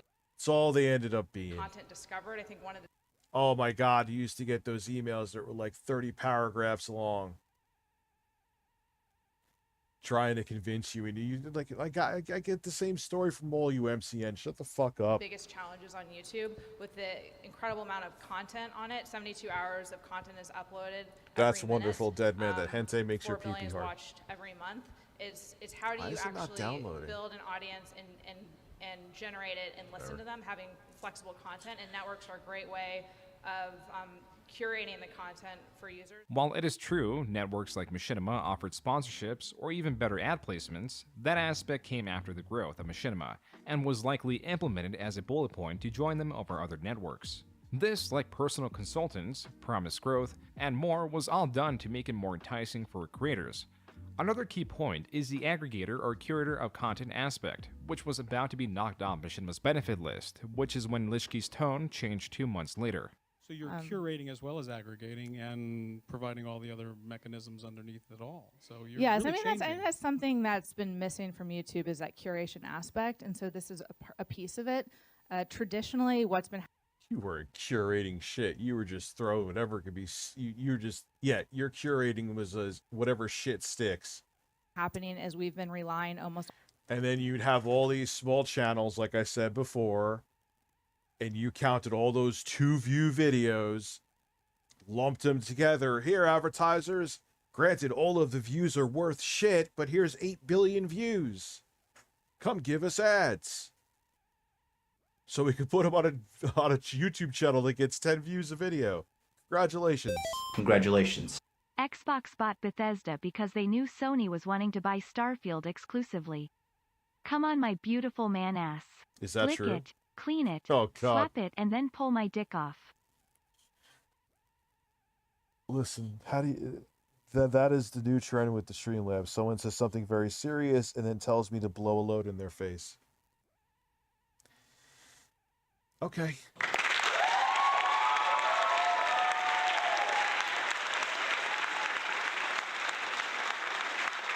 How insane. Look, it does look a little promising, Starfield. I'm not going to lie. And I'm usually not a big Bethesda games fan. It has nothing to do... I've always said that before they had anything to do with Microsoft. I forgot my point. This is why I'm not doing a late stream tonight. I'm stone tired and going to bed because I have to do shit tomorrow morning. On the multi-channel networks to be the curators. Those are the ones that were mentioned before, like the Machinima, Maker, Full Screen, right? No, I'm not playing the Street Fighter song tonight because that means I'm too lazy to dig it out. It's too long.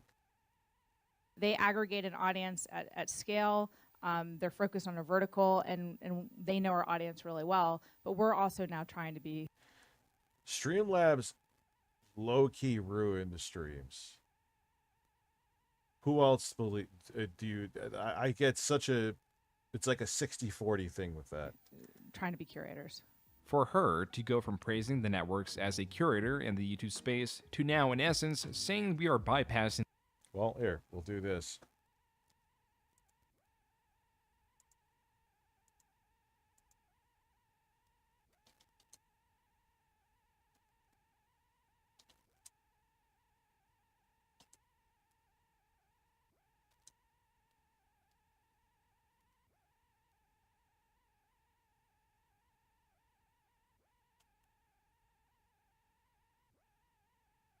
All right, there. Boom. See what happens. Them by enhancing the algorithm to more accurately curate content for you is extremely drastic. This may or may not have been influenced by the lack of interest in Machinima, as it failed to get even close to the targeted amount in the new round of investments that closed later in that year, not helped by the new business model of SVOD, or subscription video on demand, which is Netflix's model. A now universally looked down upon model due to its web-based content trying to enter the streaming wars and compete with companies like Disney. The argument made by Philip Devoise for why gamers were more susceptible to subscribe to a potential Machinima SVOD was interesting at the least. Well, we have a very interesting audience because they're very accustomed to that, whether it's Xbox or Netflix or a game that they subscribe to monthly, or they do a lot of microtransactions and free-to-play games. They're wired for that concept of like getting exclusive content and an access. Yeah, that does not work out well. Come on. For a certain kind of fee on a monthly basis. So these are good buzzwords for investors, like the ones that funded Machinima last year, where Machinima was claiming to use that money for not only original series, but also expansions to different countries by collecting creators of those countries on other sub-networks like Machinima UK, as Philip Devoise was stating. So we're going to be launching Machinima UK, Machinima France, Machinima Germany, maybe along with a few other countries over the next 6 to 8 months. And Over the next 6 to 8 months. So yeah. when's UK going to launch? UK is actually When I stream tomorrow, because I'm going to be streaming for a longer period of time, I will play this song, Foil Grim, specifically to shut you up. launched in a very quiet beta right now. We're testing a lot of different things and ideas, so we haven't really promoted or really gone out there. They've lost creator and YouTube interest, so who was left? Well, that's easy. It's the least in tune of all, which are traditional media networks that want in on this new online space and are willing to shell out money to get a position in it. To expand, we have Ken Burton, who was loosely employed as a talent scout for UK-based creators and gathered sponsorships to launch Machinima UK, where the said sponsors would cover the cost 3 times over. So certainly Machinima would bite, which is why he flew to the Machinima offices in the United States to pitch them the idea, where it was promptly ignored because they likely wanted to sell the company as it was right now. I found out afterwards that Machinima was never intended to be a business that would be kept. It was a business idea, a startup that would grow to a certain degree and then get sold off, and then they'd move on to the next big thing. Right? That was the whole idea. And I think that at that time, maybe they were knew it talking wasn't to Warner Brothers, and they were talking to sustainable. other people about selling the business. So they wouldn't sell the business. They wouldn't expand if they were about to sell the business. And that's the only logic I can come up with, because the thing paid for itself. It should also be noted that this is not a rare goal for startups. Shit. Many sell their businesses, which show great potential, and is why companies are willing to pay in the millions for them. And then suddenly everything makes sense. Machinima is inflating their numbers to look more enticing to potential buyers. It's not responding to emails, not just because they don't want creators to leave, but also because they don't want to hemorrhage more money to buy the actual support for the creators. Before Ken was fired from Machinima, he was instructed to bring extremely small creators on without the promise of pay. Now, Yeah, because what did Machinima have to offer? I know I'm getting these cans are out of control, and I'm bringing them down after this.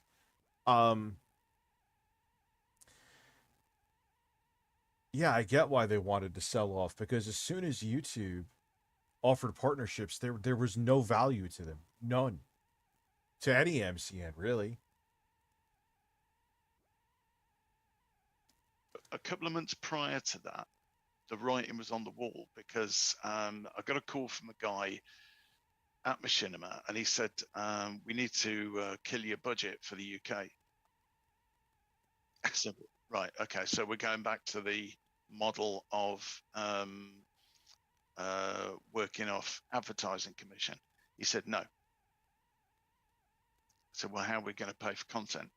He said, we're not. Okay, What? how do I get content? He said, just, if people can get these YouTubers that have got 3 subs, and they'd be very grateful, I'm sure, to make a video to get their name out. Right, okay, so I can no longer have Jack Frags or C-Nanners, or not C-Nanners, but Syndicate or KSI. I can't have anybody anymore that's well known and sort of famous in the UK. All I can do is pick up on 12-year-old kids. It was also not uncommon for them to take on creators under the age of 18, where a parent's permission was required, but the only verification... Yeah, dude, you're gonna get 2 consenting adults. Who cares? Of course, people are gonna have their takes, but whatever. They needed was an e-signature, so creators as young as 12 years old were signed into the company, like creator Advanced UAV. Yeah, I was their youngest partner at that time, because I know they have like... Wait, they were having like fucking 10-year-old sign contracts? No. Some 14-year-olds, but when I signed my deal, I was 12, so I don't think that's even like an age where you're supposed to have a YouTube channel. No! So they let me sign, and it wasn't as professional back then, so they didn't really care if I was under 18 or even under 13. And so, about signing, like, Machinima, what they say is, if you're under the age of 18, then you had to have, like, a parent sign your contract. Is that what you did? They told me to do that, but they never actually, like, fact checked as to who signed it, so I just forged the signature at that time, and I didn't tell my parents personally. For creators under the age of 18, Machinima seemed extremely careful in letting them out when requested. So I had a direct contact that I was given to, and I think he works now at Twitter, or he used to work there. So he's been in the industry for a bit. So I ended up. I have thousands of, 57% like the text to speech stuff.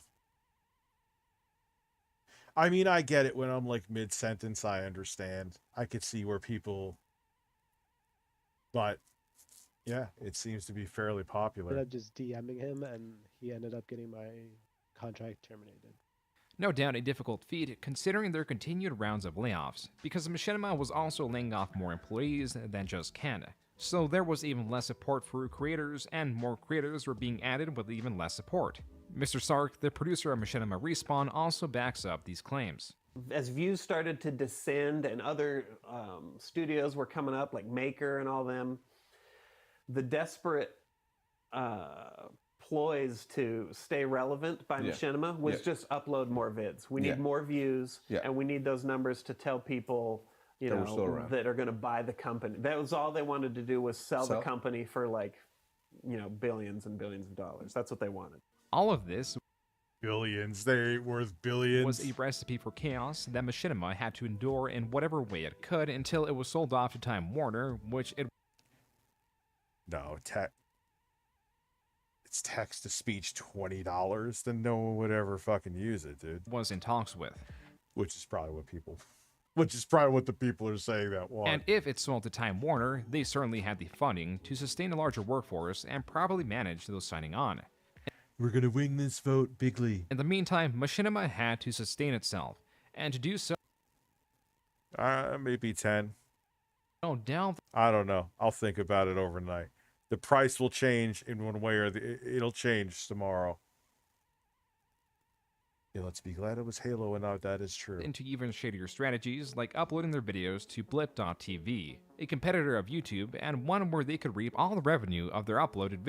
That was the last competitor to YouTube that actually was a competitor. Videos without their contracted creators in the know. This was discovered by creator Ross Scott, who contacted Machinima because the contract he signed did not detail Machinima being allowed, well, realistically, keeping it at 3 is where I'll make the most money, to cross-post his content. Yet his content was still up there, and he was not getting a cut from it. They were just making money off of other people's content and just be like, yo, I ain't telling you, I'm just mirroring it on another site, keeping all the ad revenue. That's how desperate they got. He was hardly the only creator this... Rich, have you heard of vid.me? No, I should check it out. Oh my god, no one would shut the fuck up about vid.me. This was being done to. Dude, I'm going to be streaming for longer tomorrow. I don't want to give it time yet because life, but we will do plenty of things tomorrow. Shown not only in the existing archive screenshots of their page, but also in Ross Scott's own 63 screenshots of content that Machinima was reaping the entire revenue over. Immediately after being discovered, Machinima removed the Blip channel, but that hardly did anything to the already archived evidence. Attempts to bring in more... Yeah, and whatever, their reputation was already shit at that point. It was like, down the fucking toilet. Funding were also falling through. Employees were still being let go, in-house production was being cancelled, and even the Devilwan brothers were cheating from their roles, introducing Stefan Sempervino, who had a history in working for large service-based companies. Yes, I agree, Isaiah. The time to sell was not even right now, when even NPR was giving it bad publicity. It was a year ago when the value of the company was theoretically the highest, and as time passed, the value tanked further. As the big players kept on leaving, there was still hope to somehow make money, like an even larger focus on sponsorships. While Machinima always had sponsorships, there was an even greater focus to sponsor creators and integrate promotions in their videos.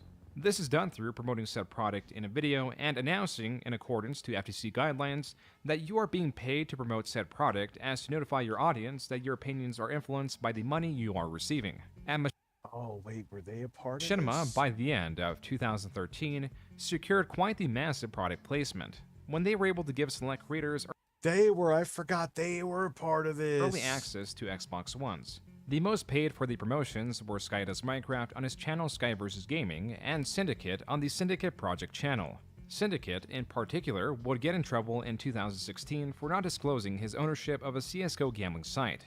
Oh, yeah. Where he was showcasing his wins to CSGO Lotto. He was with T. Martin. To get his audience to lose more money on the website. The glory days. Thus making more money. This scenario was different in this case, because while he failed to promote that he was being paid by Xbox through StarCom, Skyrim, you know what? Congratulations. Through Machinima to promote a launch title, he, in this case, could have pleaded ignorance, as did Sky and many other creators tied up in this promotion that didn't disclose in any way that they were being paid. Oh, wow, a shitty guy who got caught having a CSGO skin site. Reviewed a console, got paid for it, and didn't disclose it? Gee, I'm shocked.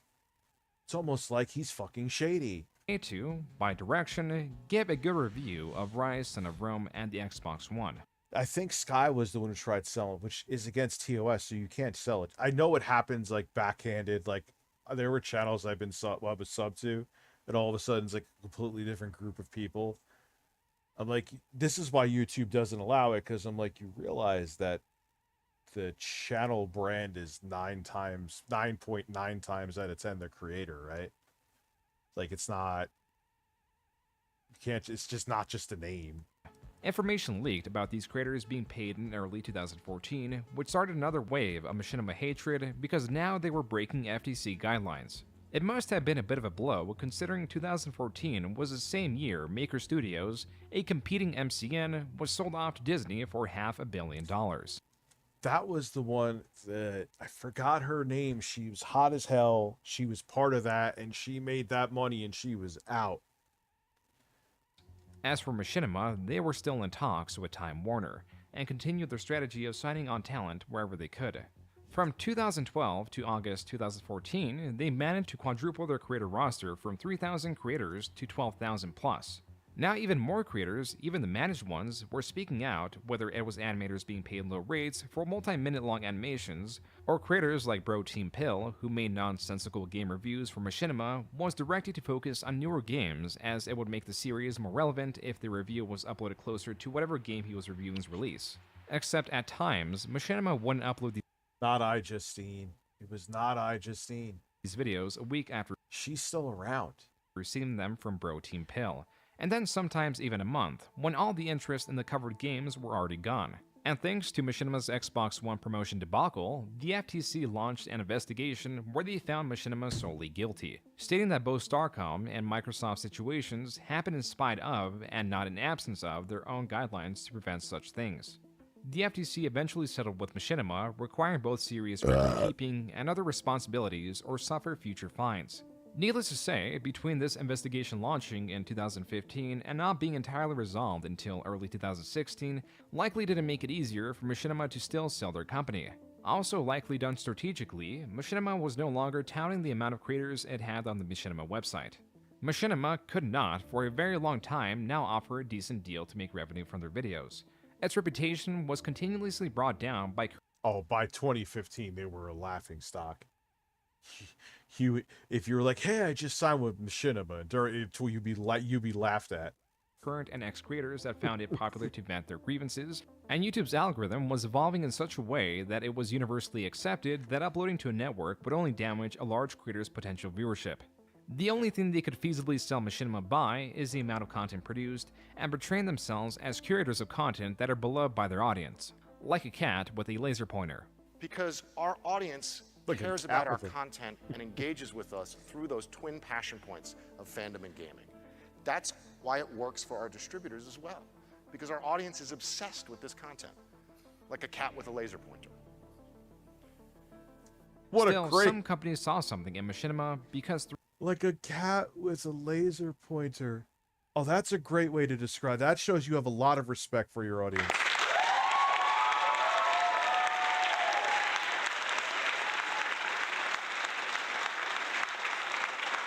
Throughout it all, Time Warner, for 2 years in a row, was arguably the largest investor of Machinima. And in 2016, they bought Machinima for what is estimated to be less than $100 million. As there has been no official sale amount, this is all anyone has to go off on. At this point, the main channel views were 1/10 of the average viewership when put alongside its 2011 stats. The natural trend was down, but never would it be as steep as it was between December 2018 and January 2019, where Machinima got a combined total of negative 4,364,857,049. The reason it shows up like this on Social Blade is because whenever a channel removes a video, Social Blade then deducts the amount of views the video had. Meaning that in this time period, Machinima the channel, along with its other channels, removed their entire catalog. There was hardly any warning, and now due to the sudden removal of years of work by thousands of different creators without warning, meant that without proper time for proper archival, much of Machinima's videos are now lost, possibly forever, and hinge on a very loose thread of a motionless company that can delete or send the videos. Yeah, that's so fucked up. Because, like, what did it cost you, Machinima? I guess it must have been a legal thing that they had to. But what did it cost you? That was so much YouTube history, especially in the gaming community, obviously.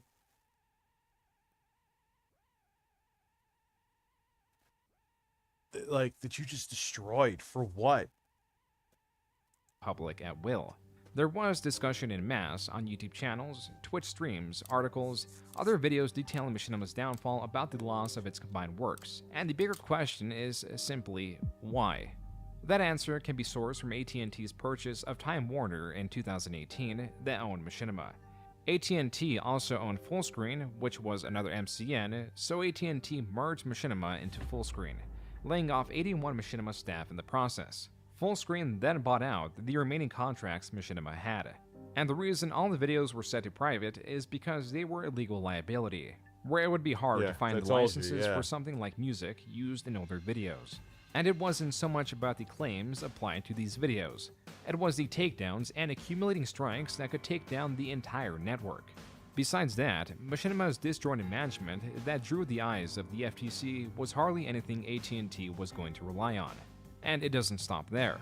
In 2021, Fullscreen ceased operations and the remaining creators were let go. Oh my god, I remember that too. The story of Machinima is one that captures deception that was not entirely through intent.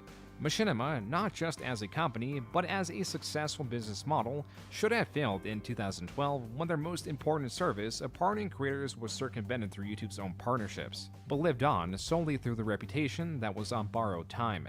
This both exposed the carelessness of creators signing life-altering because once... Well, I'll let it finish. Contracts without reading them.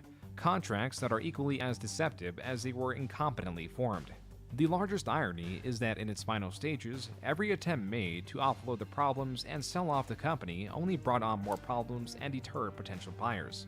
From trying to prove itself through large promotions or signing on more creators that, as their predecessors did, found themselves stuck in the company through their carelessness. This all worked to depreciate its theoretical value. The benefits of the existence of Machinima now are, besides the pleasant memories created for many and the kickstarting of a massive gaming community, are the lessons. One of caution and to remain untrusting of reputation alone, and the other that not everything on the internet is permanent. Yeah, nothing is permanent. But yeah, that's really all they offered. At the end of the day, all that Machinima offered was you can make money off your fucking videos. And once that went away... The cat with the laser pointer analogy wasn't too bad. Want an example of a bad comparison? Look at Chris Chan telling Casey's dad that carrying a doghouse was apparently heavier than any tombstone and euthanizing a dog was on par with his mom dying on 9/11. Oh, Jesus. But that was still a bad analogy, though. The European Union has voted in a landslide to mandate smartphones to have user-replaceable batteries on smartphones. Oh my God, Apple is going to shit themselves. Let's see how Apple circumvents that, because they will find a way. You know they fucking will. You know they will. All right, guys. Usually I would go later, but I'm going to go later tomorrow. Do a longer stream, and there's other shit I want to work on. So, I'm going to go to bed now because I'll probably be able to fall asleep at 1 and I want to get up earlier. Have a good night. I'll see you all tomorrow with more content, and thank you for coming through. Have a good one. And, of course, people are now showing up to the fucking stream because I'll be back tomorrow, and Foil Grim will play your goddamn song. So have a good night.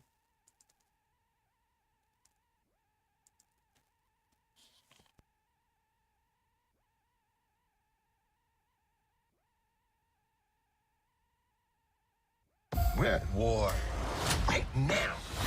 This is a ticking time bomb. It's Marvel at its best. I'm Nick Fury. Even when I'm out, I'm in. Experience Marvel Studios' 6-episode event only on Disney+.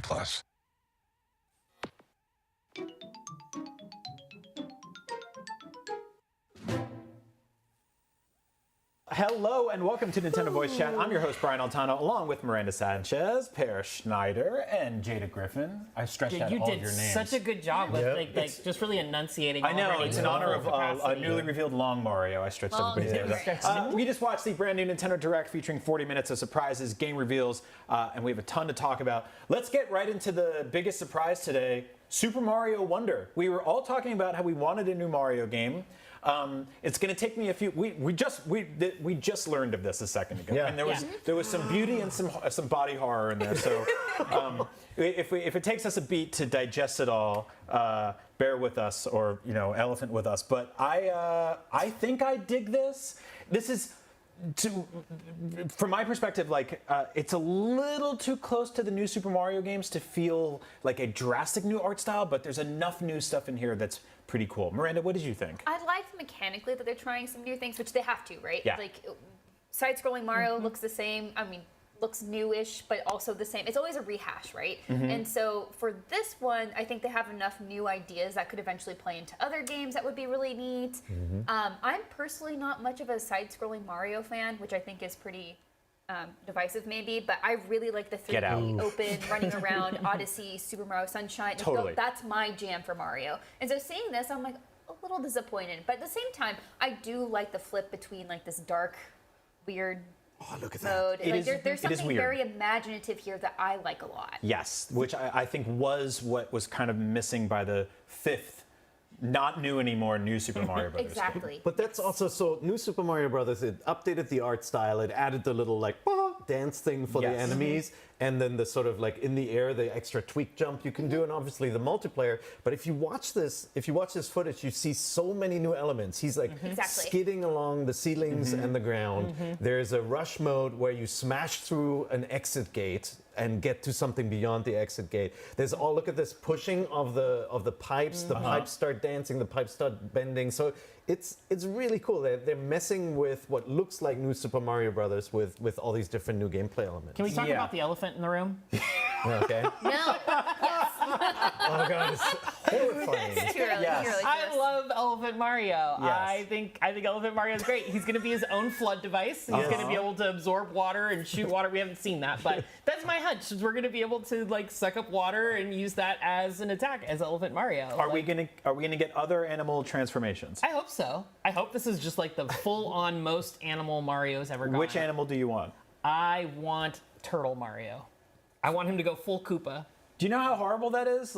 Because he goes and kills other turtles. But then think about how well he'd be able to stealthily infiltrate Bowser's castle as a Koopa. Yeah, sure. Oh god, there he is. Yeah, I don't know. Starfish Mario? I don't know. Well, this is getting worse, Jada. Okay. I find this one interesting because it's it doesn't look at all like the Mario movie, not like I expected it to, right? No. Obviously, the left hand doesn't necessarily talk to the right hand when it comes to Nintendo stuff, and the Mario theme park and the Mario movie are all new ventures for them. But this is a completely different art style.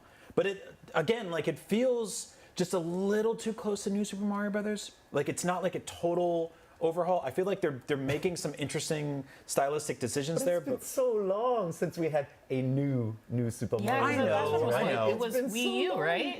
Don't get me wrong. I'm gonna play the heck out of this. This looks awesome. The 4-player co-op stuff looks like a blast. Look at this. This is Yoshi's Island style right there. Did you see that? Look at the little islands. Yeah, the terrains, the enemies. Yes. The style That's why I thought generally looks pretty neat. When it first popped up, I was like, Yoshi's Island. The even just the flower, I was like, this is kind of very Yoshi's Island kind of style. And Daisy's playing playable finally in a 2D side-scrolling Mario game. I do actually love Yoshi's Take that, Toads.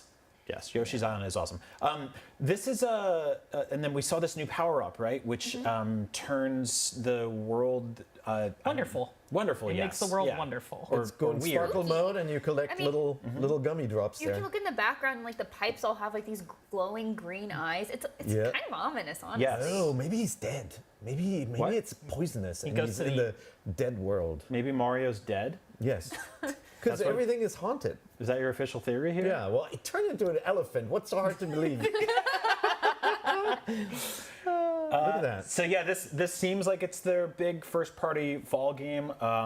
Also, like, I don't know, I think this is a pretty cool swan song for Switch, right? Like, they didn't say the system's dying or anything like that, but... I love 2D Marios. I love 2D Marios. I'm going to play the heck out of this one. I'm going to burn through it, find all the hidden collectibles, and then just kind of, and move on with it, which is totally fine for me. And that's just how I do my 2D Marios. Like, I love having an end in sight for Mario. Like, I loved Odyssey. Odyssey is great. There's so many moons and stuff to do, and then you finish it, and it's like, oh, I got to go back and grab even more stuff now. And it's just like so much. And I'm not complaining about more content. I love it, but I also love having an endpoint insight with how many games we're getting this year. I agree. Like this year is such a packed. I'm A-okay with getting a 2D Mario and them saving a big, massive 3D Mario for next year or the year after. The star coins, the hidden exits, the top of the flagpoles, all that, the little check marks and the couch co-op, right? Yeah. Remember, this is the multiplayer game, and it's very difficult to do co-op in like a Mario Odyssey, like 3D sort of setting, right?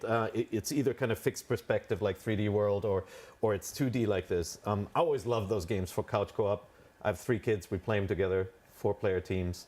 One person is the sacrificer, the person who jumps down to their death to get that star. Oh, all the time, You got to throw your kids into the lava. Yeah, totally. To get there you the go, star. kids, go get that. Or bounce off their heads, all that fun stuff. Yeah, that's another one of those big, kind of argument simulators for the family. It's a good time. I want to talk about the other gigantic Mario game reveal we got today, which is Super Mario RPG Remake. Is that really that gigantic of a game, Brian? That's a huge one. Yes, kidding. Yes. That was to me.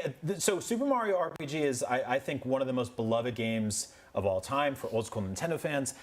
It was a sort of like one of the first more casual action RPGs, but also like an amazing team up between Square and Nintendo at a time where they had, they were kind of more on PlayStation side, right? And heading into more of the bigger, more serious RPGs. Mario RPG is really fun. It's got like this awesome timing mechanic to it in terms of like your jump attacks doing more power when you hit at the right moment and stuff like that. It's Paper Mario prototype. It's what inspired Paper Mario, exactly. Yeah, and so this one's really cool. This one, to me, obviously you're never going to get the sort of like the way the original pixel art looked, right? And you can always go back and play that one, and I'm sure they'll put it on Switch Online. But I really like the art direction of this one. How did we feel about this? I think it's great. I think it's the Link's Awakening glow up that this game deserved. Like it's fantastic. I love seeing all the extra detail in all these characters, the animations for all the attacks. Like it's fantastic. And Gino's back. Like we get Gino. Like he's coming to Smash next Smash Brothers now. Yeah, we had assumed that this was in sort of like bygone partnership purgatory, right? Where it's like, who owns the game code? This was a collab. Obviously, Nintendo owns the brand, and this is awesome to see it redone. I mean, they're definitely playing the greatest hits here, right? They're playing to the fans by getting us remakes and remasters of some of our bygone favorites. And, we got Metroid Prime remastered before, and now it's time to move on to this. It's freaking awesome to see. It's wonderful, again, for folks like me who just missed them. Like, I didn't have a Super Nintendo, so now I get to play these, and that's so exciting because I know there are some, like, really iconic characters in this game that I've never met before other than just seeing some photos of them on the internet. So now it's a true adventure. And this is not on Switch Online on the SNES app. It wasn't on 3DS. Like I believe it was on the Wii maybe, but like it was. Like that's you're going on like 15 years ago at this point, and those were ROM dumps. You still don't have your Wii hooked up to your TV, Brian? I do not, unfortunately. I did hook up my Wii U recently to play through Wind Waker, which we thought we'd see today, but that's okay. Didn't get a lot of Zelda stuff. We're getting a Princess Peach game. So wait, hold on. That was Super Mario RPG. Comes out November 17th. My birthday. Yeah. Oh, happy birthday. Happy birthday. We're getting a Princess Peach game. again, which looks to be less, I don't know, reductive of the human experience of what it's like word to use. Her power is not being emotional in this one. Yeah. She doesn't cry her way out of trouble this time, which is cool. This is another really cool thing because the Mario movie came out this year. Princess Peach was awesome in it. She was no longer the damsel in distress. She's got a motorcycle, that cool new jumpsuit, kicked a lot of butt. And so I do wonder if we'll get that costume in this game. But there's this sort of thing at the end there where we saw her turn into... Was that Rosalina's I don't think costume, it's her transferring into, like, well, maybe costume-wise, maybe like it's just like a blue outfit. Maybe it like channeling some powers of Rosalina, maybe. Right. But yeah, I don't know. What do you think of that, Miranda? Yeah, it looked to me more like magical transformation into something else to change powers rather than like changing. Yeah, we're getting some Sailor Moon transformation powers. Since you have like a buddy with you, and I think that's one thing we didn't talk about with the Super Mario Wonder is that you had that little flower. Like we have a reoccurring thing of just like a nice buddy guiding you along the way, and both games look like they have like pretty good accompanying characters. Oh, interesting. I wonder if there's a sort of a, like if there's a lore between those two things. Yeah, it's like the guiding flowers. Pikmin's got a little guiding dog. Yeah, a lot of butts. WarioWare Move It. That was another. That's it. So there was they kind of a bunch of Mario characters got their own games today, which I'm very happy about. WarioWare Move It was a wonderful surprise for all of us. We're all huge fans of that series, right? I've loved it since it first launched in the GBA. But the multiplayer aspect that they added a few iterations in is like one of my favorite things about it because it just gets really, really silly. And I think it's interesting they showed this today because they announced on Twitter a few weeks ago that they're making a sequel to, We Have WarioWare at Home, which was 1-2 Switch. 1-2 Switch, yeah. Called Everybody Switch, or Everybody Horse, I've been calling it. Yeah. And this, to me, is like, the real king has returned. This is the OG. And also, 1-2 Switch demonstrated the rumble in the, in the controller really well with the little ball counting game, right? Yeah. WarioWare was always that too. It demonstrated like it had a rumble cartridge with Twisted where when you were turning it, you could feel stuff happening inside your Game Boy Advance. And this one goes back to the kind of Wii era of actually using motion, which is interesting, right? Because the Switch is also a handheld. Yeah. So this is meant to be played in your living room or, propping your Switch on a table with friends and, if you can still see the screen. Yeah. That distance. If you're somehow unfamiliar with this series, which is acceptable because it's been a while since we've had one, you basically, you and friends or you by yourself, play a series of very frenetic, very quick-paced mini games, and they are sort of collated by different characters that have different themes. And my favorite one of which is 9volt, who does a bunch of like retro video game inspired ones. Yeah. And so I think we saw a bit of that in here, right here, the Mario 64 sliding down the slide mini game. There was another one with Pikmin as well. So I like that 9volt's like retro games for 9volt now are getting 64-bit now. 64. It's going to be GameCube next. 64 volt. He's so old. Say, we're gonna get a 64-volt character. Yeah. It's his grandpa. Yeah, I'm very excited for this one. So yeah, that is WarioWare Move It, and it's such a fun, goofy game. It just makes you laugh. Like when the mini games in this are so freaking odd. If you feel sad, just pop this on for like 5 minutes. Literally, it's all it takes. And it's always weird nose picking and like it's got some strange stuff. Garlic peeling and hair plucking. Like it does have a grotesque underbelly, right? Plucking hair from a potato. Yes. Or feeding that bald kid a bunch of sushi. Yeah, he deserves it. Why can't that be me? I would love for somebody to just randomly feed me sushi. As a representative of the balds, we do love sushi. We will feed you sushi later. Fan. So yeah, that's WarioWare Move It. November 3rd, 200 mini games in there, up to 4 players. Play with friends and co-op. It's gonna be a good time. Miranda. Yes. It's early. Yes. And I felt bad dragging you in for this, but I'm so happy you're here. You're a trooper. And then about 8 minutes into the direct, we got something that's probably the happiest I've seen you in a very long time. And you're generally pretty, all the glass windows cracked. Yes. Yeah. I get so hyped. You freaked out over this. Tell me about Detective Pikachu. You guys, this was announced. The sequel was announced forever ago. So Detective Pikachu came out on the 3DS in 2016. I loved it. It is very all ages friendly puzzle game. Yeah. And it is one of the best experiences of seeing Pokemon live in the world. And you rarely get to see that. And I think that really is showcased in the movie as well, has the same name, and has similar story beats, but not exactly the same. And it's just so unique to get to like run around and see how Pokemon exist in modern day, and like them just like existing in cafes. And Detective Pikachu as a character is also just so goofy. He loves coffee, and I think it's interesting because Detective Pikachu ended a little bit on a cliffhanger, and it was a really big thing. And it's like, okay, well, what's going to happen next? And my biggest fear was we're never going to get it back again. Right. The movie was good, people liked it, but it seems like the game itself just wasn't as interesting for a lot of folks. I think people thought it was too easy, which makes sense because this was geared toward children. Right. Even though Detective Pikachu does hit on women and talks a lot about coffee, which is very much an adult thing. And so, Which children should not do. No, no coffee for children. You have something called natural energy. Just take it and run with it. Exactly. And so with that, there are just so many good callbacks to mysteries that existed within the first game. A lot of new settings, obviously new adventures, and I am thrilled to see this. I, again, was so worried we didn't see it. So calling it Detective Pikachu Returns just felt so apt. It's like, we're back. We promise. So, it actually happened. I had forgotten it exists. Was this announced for the 3DS initially, or This was announced for a Switch. Okay. So I think the thought, or I could be wrong. It's been so many years at this point. Yeah, we were in the old office. Like Casey still lived here. So when that happened, they had announced that maybe we were speculating potentially them porting the original Detective Pikachu to the Switch. But you can tell some time has passed. Like Tim looks a little bit older. I'm Pikachu just has grown a mustache made of coffee foam. I don't want to spoil anything about story-wise, but I'm just so thrilled to see this and excited to see how they evolve it and how I can learn more about coffee. I'm not even kidding. They teach you about coffee in this game. It's so great. does this mean there's going to be another movie tie-in then? I don't know, because I know they did say that they wanted to do a sequel, but I'm not sure. It did well, but it didn't do $1 billion well like Mario. Can I do a little flex? Yeah, go do it. So when I went and saw Detective Pikachu premiere in Japan, thanks to Terry Schwartz, and I just happened to be in Japan. She's like, "Do you want to go to the premiere?" And I was like, "Yeah." Oh my God. I watched it with Miyamoto.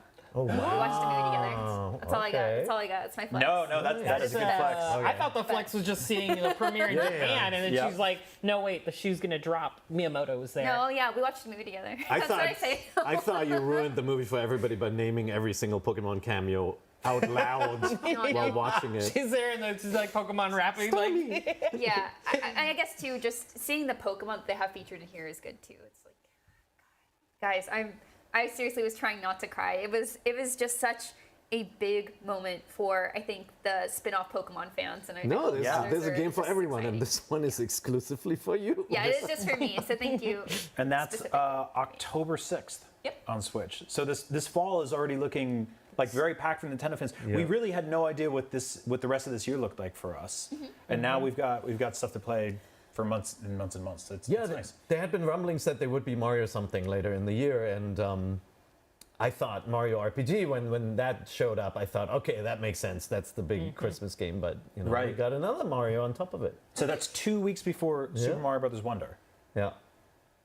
So that it's October a 20-hour game. You can do it. Which is what 2 weeks before Mario RPG, and then we Princess Peach is next year, right? Yes. Yeah. And Luigi. Yeah. In the middle of all that, we got an announcement of Dark Moon's coming next Luigi, year as well. Luigi's Mansion Dark Moon, right? Yep. The DS one's getting remastered for the Switch. Yep. Or maybe not remastered.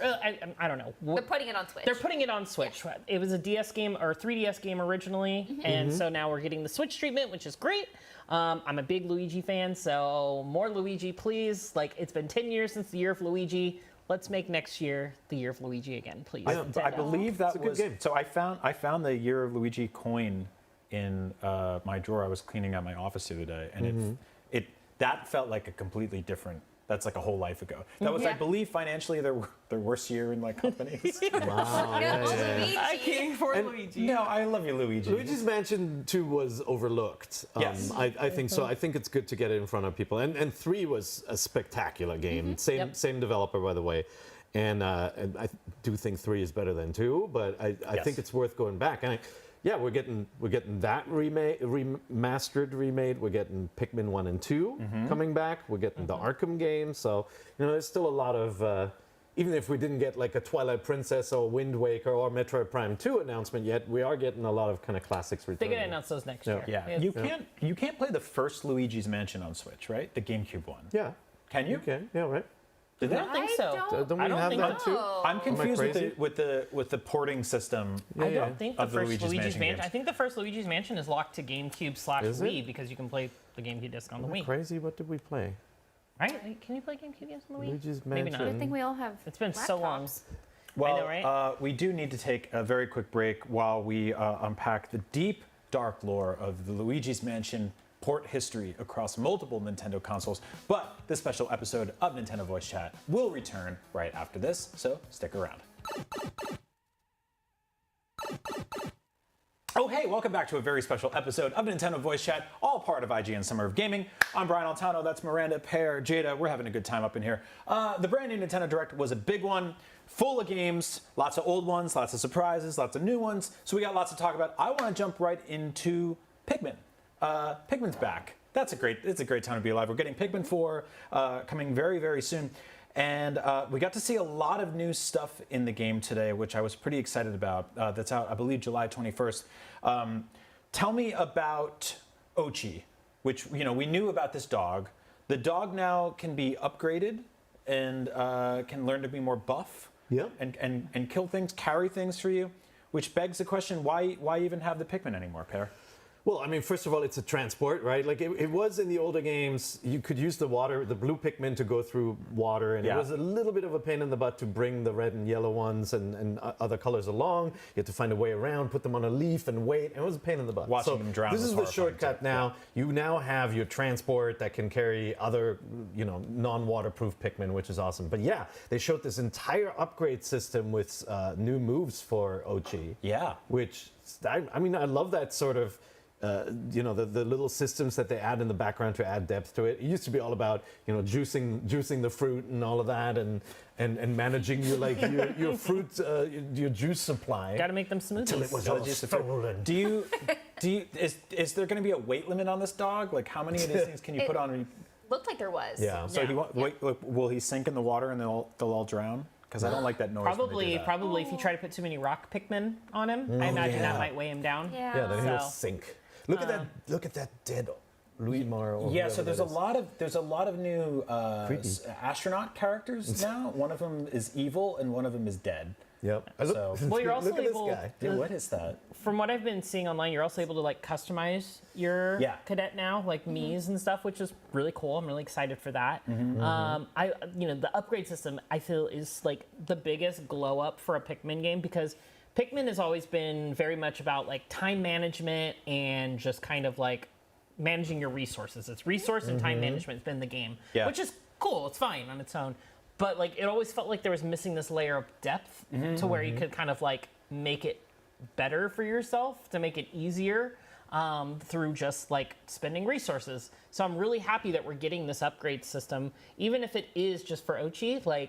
I think it's a super smart addition for the Pikmin formula, and I hope it's something that they continue and maybe adapt to the Pikmin as we move further. Because right now, the only way to upgrade your Pikmin is by feeding them the tree sap. And then they, the flower blooms on their head. And they get psychotic. And then they get stronger and stuff like that, yes. It looked like you can upgrade the main characters too, right? Because there was a lab and then there was a training thing. So you put speed boots on Olimar and crew. Yeah, I'm a big fan of replaying Pikmin levels to try to get better times or have less deaths and atrocity. At least on my side, I'm all about killing the bad guys.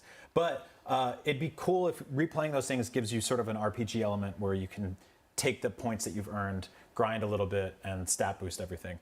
Glow Pikmin are here, which means that a new element in the game has been added, where instead of getting into the ship at night and flying away, where all the bad guys get that evil look in their eyes and they eat the friends you left behind, you can stay back and kick some butt. I'm really into that. Yeah, you got your blood moon mood mode, and you even got the depths, right? Yep. You go back into the caves. Yeah, the glow Pikmin, that's cool. So we're getting 2 new Pikmin types for sure in this one. And Ochi with his powers, so that's pretty cool. Yeah. I wanted to say real quick too on Ochi, it just makes sense that you're training a dog. And I was saying before too, why don't we have more games where you train your dog? Like if you have a dog companion, why can't you help it, learn stuff? And I think with Ochi too, it's exciting because it's another thing to find, which maybe people are like, it's another thing to find. I'm like, no, it's great. It's another thing to find, another mystery, because you have to have the. Miranda, you're right, because we've done like 7 years of like, can you pet the dog now? Yeah. Like, can you train the dog is the next level. Can you train them? That's you got like there's been a few games where you could like teach your dog skills and abilities and stuff, and they level up alongside you, but it's very usually specific to RPGs and stuff. Not enough, and we need more. Oh no, 100%. I agree. We do need more. With all this dog happiness, though, I do think this game is a tragedy because it looks like the daytime Pikmin can never meet the nighttime Pikmin, right? You think so? Maybe that's the ultimate end, is that they shake hands and say, "Hey, Glow Pikmin, we didn't know you existed," because we get killed at night. They have such tiny hands, though, Pear. They're like these little sticks. Like, They're really maybe cute. they'll shake buds. You will be able to shake buds when you play multiplayer in Pikmin 4. One of my favorite things about this trailer was like the GBA SP that they really find. got you. Yeah, it did. I'm such a sucker for old school Nintendo nostalgia, obviously. But do you think we're gonna get a bunch of like classic consoles strewn about this game, just thrown everywhere that you can pick up? I hope the kids' room, like they're going to the house, right? The kids' room is just like old school Nintendo fanboy stuff. Yeah, and there'll be an original Xbox controller, and you need 5,000 Pikmin to carry it. Oh my God! Miranda, to carry the Duke. Do you think so? They showed a kid's room and then like a kitchen. Are we gonna finally meet the people or whatever that live in this world? I hope not. I don't think so. I don't want to see them. I want them to be gone for summer. I think they're dead. I think they're dead, and they just left batteries and bottle caps behind. Yeah. Honestly, not wrong, because like their world is realistic, but the enemies are all alien.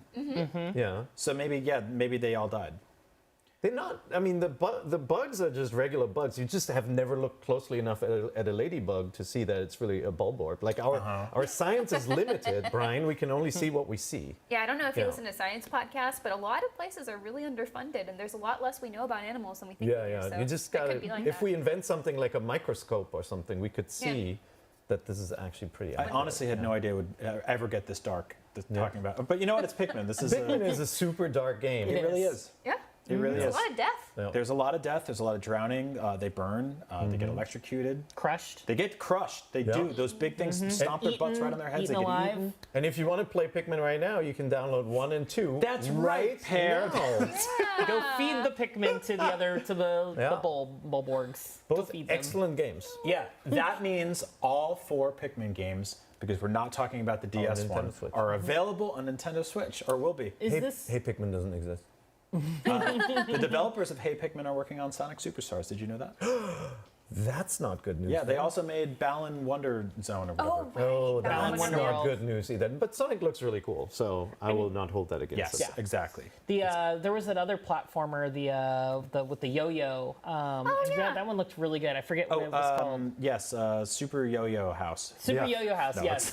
Penny's Big Breakaway. Penny's Big Breakaway. Yes. But it is cool that we're getting all the classics on one console. We talked about Luigi's Mansion. Luigi's Mansion 1 was only on 3DS, the remake, so we never got that on the Switch this whole time. No, I really think that Nintendo has done such a good job of like new and classic on Switch that when we look back on this console, we will almost universally state that it is the best Nintendo console ever made. Yeah, and then you'll have to rebuy all the games on the next Nintendo console.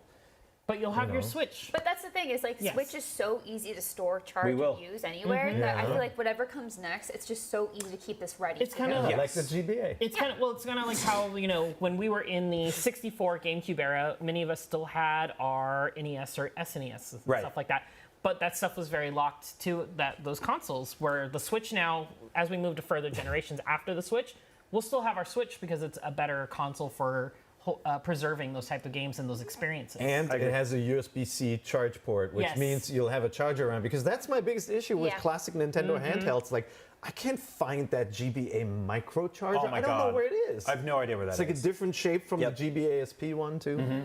Stop it. It's also like the games aren't built around something like Wii remotes and touchscreens and stuff like that, which make stuff like Link Between Worlds, which I would love to see in one of these directs one day with the Mario RPG glow up. That game's just kind of stuck on 3DS, right? Which is kind of a bummer. Which is sad. It's one of the best Zeldas. It really is. Okay, so we briefly touched on Penny's Big Breakaway. Probably not really my favorite of the show, but we did get Pokemon Scarlet and Violet DLC, which again, Miranda, absolute delight just watching you freak out at this game. So tell me about this. Honestly, that was just a nice way to start the show. We've already seen a little bit of it. They announced it. We've seen some of the new Pokemon that they've already shown previously. It's been a long time at this point. So just kind of confirming it's still coming. Here's another quick look. Yep. Let's move on. I think that was a perfect way to do it because honestly, even though I am excited for it, I don't need to sit with it that long. Like I just need to know that it's still happening and we're getting it soon. And we'll probably get a dedicated direct for the next Pokemon game eventually, correct? Eventually. Oh, yeah. Yeah, I think they've been putting out so many Pokemon games lately, and of course Detective Pikachu is going to be one of them soon. So there's just a lot going on in Pokemon world, and I'm pretty happy with what we got from this direct. A few months ago, we got DLC for Mario Kart 8, the game that will not die. It is, I think it just had its 70th birthday. Yeah, it was turned 70. And that's also the number of courses they've added in the last year. Yeah. I mean, this game is so big now that it's almost impossible to do a sequel because there's no theme that we haven't covered with a course. Yeah. They've ported like dozens and dozens of classic ones. And not ported, remade entirely. Yeah, even the city courses from the mobile game. They took the mobile game ones, yeah. And so when the last DLC dropped a couple months ago, we get that Yoshi's Island course, which I really liked. It was gorgeous. A bunch of other great ones. But there were 3 shadowy figures to the side of the character select screen. And everybody was like, who are they? And today they revealed it's Petey Piranha, Wiggler, and Kamek. Yeah. Am I saying his name right? Kamek. And we're getting this is a brand new track we're watching right now, which is the squeaky clean bathroom track. Because it's awesome. They're like bubbles and look. Nobody wants to hang out in the bathroom. We did learn today that Miranda hates bathroom levels in games. The Mario games have never had a bathroom before, so this is new territory for them. Check out IGN's top 10 bathroom levels in games. We actually should do that list. We would do that list. I would do that list. Look, I'm always happy to go back to Mario Kart. It's not the same as getting a new game, right? Like you get this sort of like rush of excitement of doing your GP levels and playing some multiplayer, and then, it kind of fizzles because we feel like the mechanics are still so familiar. Like, getting something like a double dash or something that has altered mechanics now would be lovely, but I miss double dash. I think that's how you do it. Still my favorite. I think that's how you do it, Per. Like you're totally right. Like I look at stuff like Mario Kart 8 Deluxe and the recent Super Smash Brothers.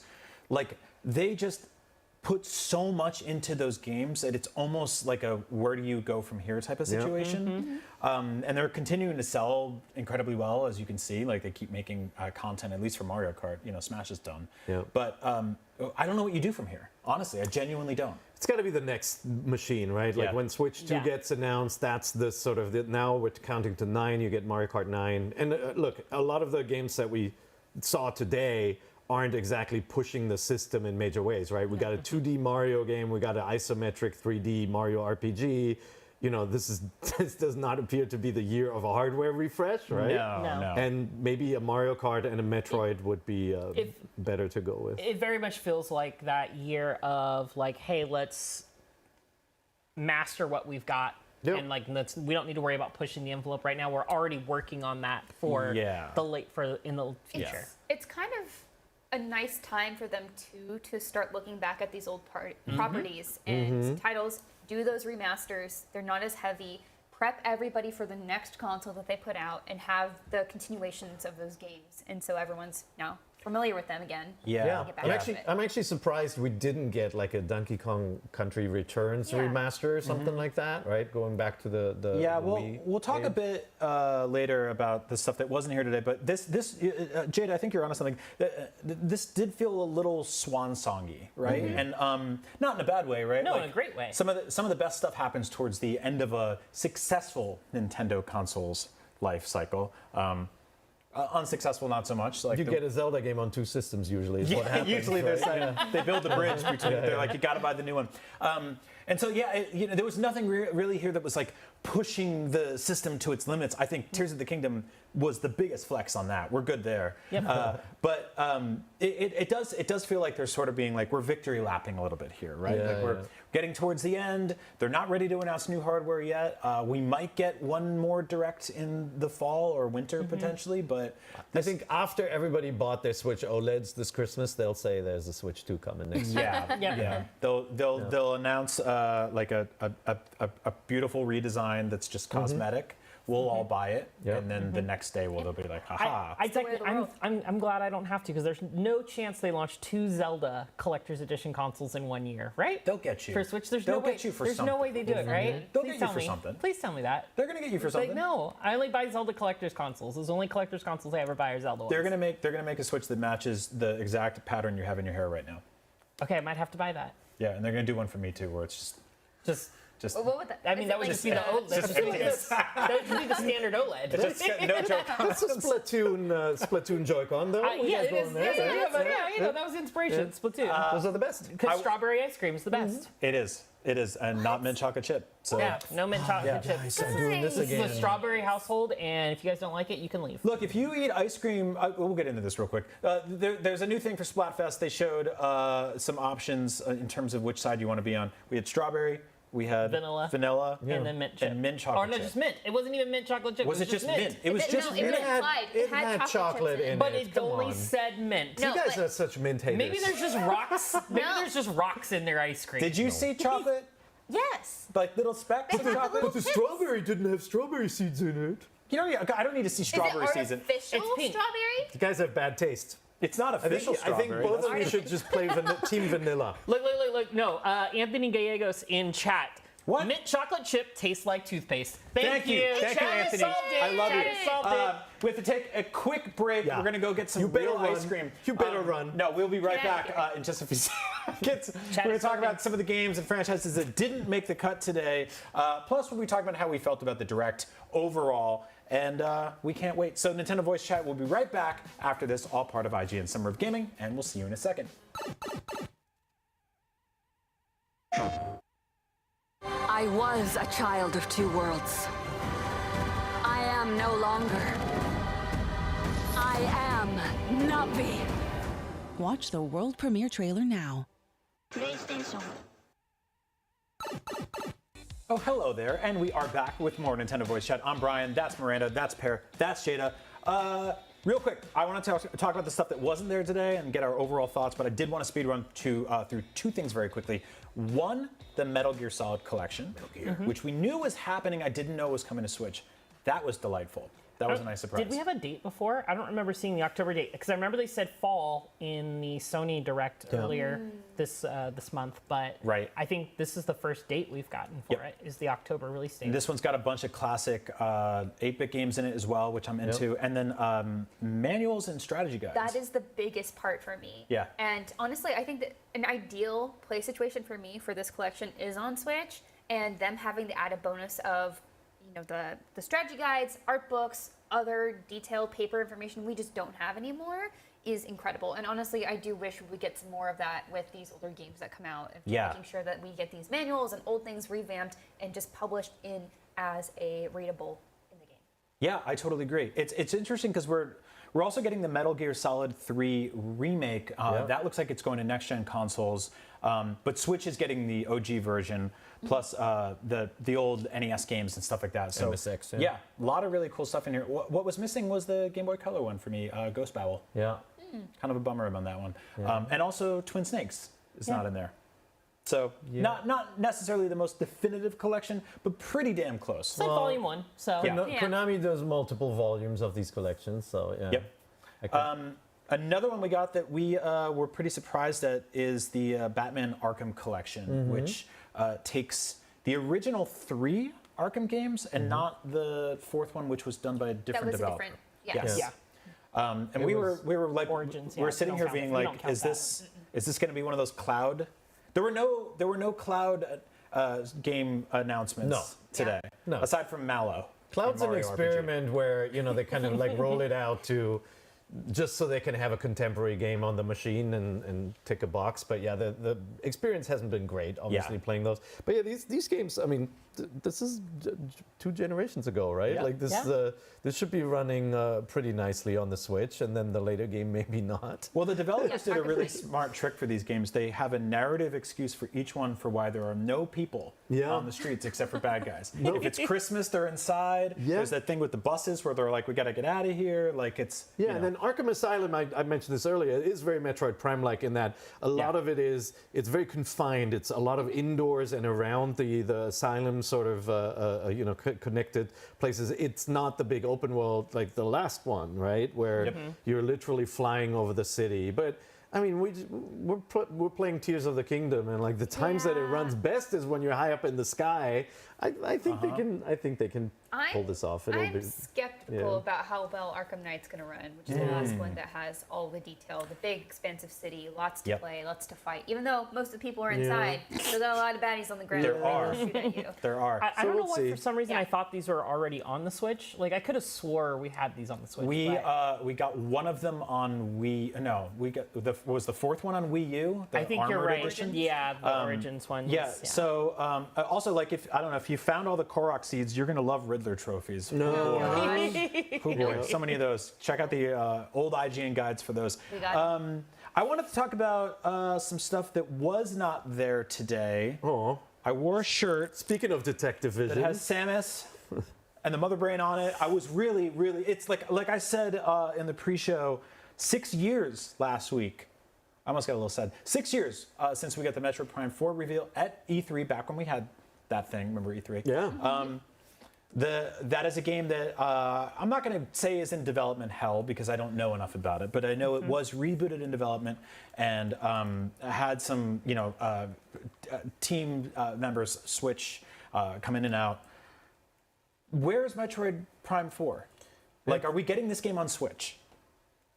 I mean, at this point, I gotta think it's like we'll see what the Switch 2 is. It might be like a PlayStation Pro, right? Like a step up or an X, right? Where you get a more powerful machine. It can run the games at higher resolution, smoother, whatever, but the games still run on the old hardware. So that might be where the Switch goes. And it's, you know, Nintendo's done it with new Nintendo 3DS, which nobody remembers and was a dud and didn't get like 1 or 2 exclusive games for it only.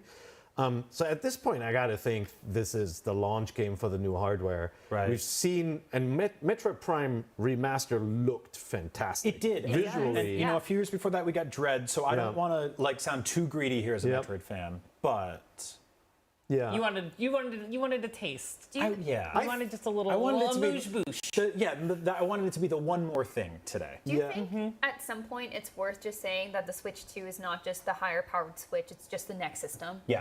Because I think if I were to get the new Metroid, I want it just completely improved, new system. Me too. Bigger, expansive, better hardware. Yeah. Not just like a marginal increase. It's just a full redesign from Nintendo. Yeah. And they figure out what their new gimmick is, basically. But I mean, traditionally, Miranda, right? Like if you look at when Nintendo has a hit, they follow it up with an incremental upgrade, right? Oh, the Wii was a hit, you get the Wii U. The DS was a hit, you got like 5 different iterations of that machine, right? I think they can change, right? I think they need to change. I think they have to match a lot of the demands of like online play that we have. Yeah. I think they need something bigger. Well, they're in a unique spot now in that they, after decades of having that pillar approach of like handheld and console, they've consolidated all of those things into one place. Where as a fan, it's been awesome because we just constantly have new games coming out, right? All the games come to one console, but it also, like, some of the weirder stuff they would do on the handheld side or the more expensive stuff they do on the console side are now, you know, hyper focused into one laser beam or whatever Samus would use. See, I feel like they still have so many drifting Joy-Cons left to sell. they're not going to change that console. Well, some guy on this show keeps buying them. I don't know who would do that. So yeah, it's still just a logo, which is kind of a bummer, but I do think we will see it eventually. I don't think they're just going to outright cancel it. It's so funny because I get flashbacks to the original Metroid Prime, and like we had the same conversations, like, where is that game? Oh no, the Armorines team is working on it. It looks like Armorines first screenshots are out, and then it took a long time to get us a new Metroid. Remember how big the gap was from a console Metroid, right? Like Super Metroid to Metroid Prime was insane. Took a long time. We finally got it. It was freaking awesome, right? And so there was, I would say magazine scans of Metroid 64 that IGN 64 published. That's right. 100 years ago. And whatever, I made a mock-up with a visor of myself in Photoshop, which is 100% accurate. And that was the first Photoshop too, right? Like Photoshop 1. I invented Photoshop for it. And thanks, Per. You're welcome. You're welcome. I'm working on AI next. I'm going to invent AI for you guys. He calls it Photoshop. It was just cutting stuff out and gluing it onto a paper. That's right. That's right. No, but it's like never underestimate retro. Yeah. And like every game they've made since has been great. And the Donkey Kong Country games were really fun as well. And Metroid Prime Remake just shows you how it's done. And like I feel like this was them practicing. And I do think that probably at this point we have to wait for a new console. I think it's worth saying too that Metroid Prime Remake did come out this year. So it could be like, hey, this is your Metroid.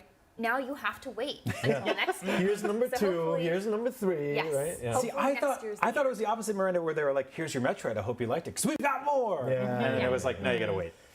Yeah, that's okay. I'll take it. I'll wait. Talking about like consoles and you owning every Joy-Con ever made known to man.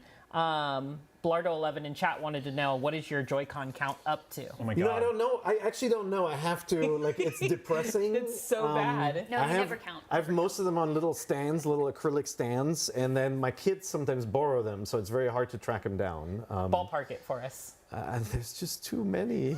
I'll do a count 20? when I get home. No, it's more than 30, 20. 40? It's a lot, guys. How do you get the single ones that colors or pairs? How do you get the ones that are tied to special edition consoles?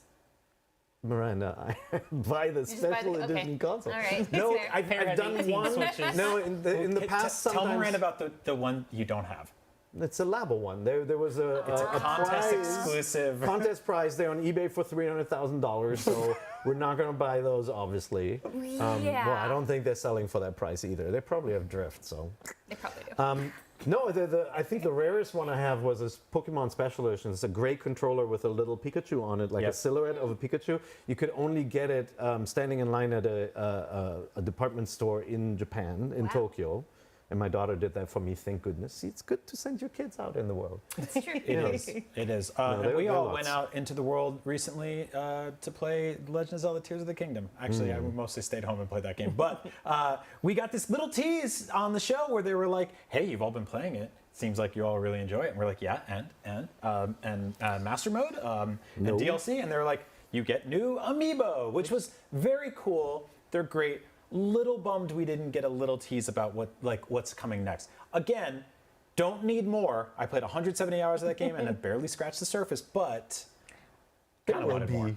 There will be DLC, we know that, right? And I think seeing how creative they were with the last game's DLC, right? Like do you have a mode that shows you where you went and all these kind of cool ways to really kind of that you can enjoy once you have put 100 hours plus into the game. Yeah. So I gotta think the DLC here is along those lines. I think I'm most eager to see what this is simply because, like you said, the old DLC is already in the game. Like it just came as a base feature, which is fantastic. So I'm like, are they gonna add more parts, like more Zonai devices for us to play with? Because I think that would be really cool, mostly just because I want to see what people make. But in addition to that, I could see them adding some other features. Because usually those sorts of DLC combination things, so with the Master DLC that they did on the first run, it came with several things. It was the Master Mode, it was the Medallion, it was the Korok Mask. It had several layers of things for like, oh, you're the collector, here you go. Oh, you don't want to run there or get a horse and get there again? Here, just put this medallion down. Like there's always something for some sort of player. I will say one of the limitations in Tears of the Kingdom is flight, right? You're limited in how long you can stay in the air. The gliders despawn as one of the few Zonai devices that leave you. So maybe they'll add a little rideable dragon or something so that for late game players you can get all the shrines more easily or something. Yeah. Let me just convert a Gleeok into a mount. I would pay $20 to ride a Gleeok. Rideable Gleeok.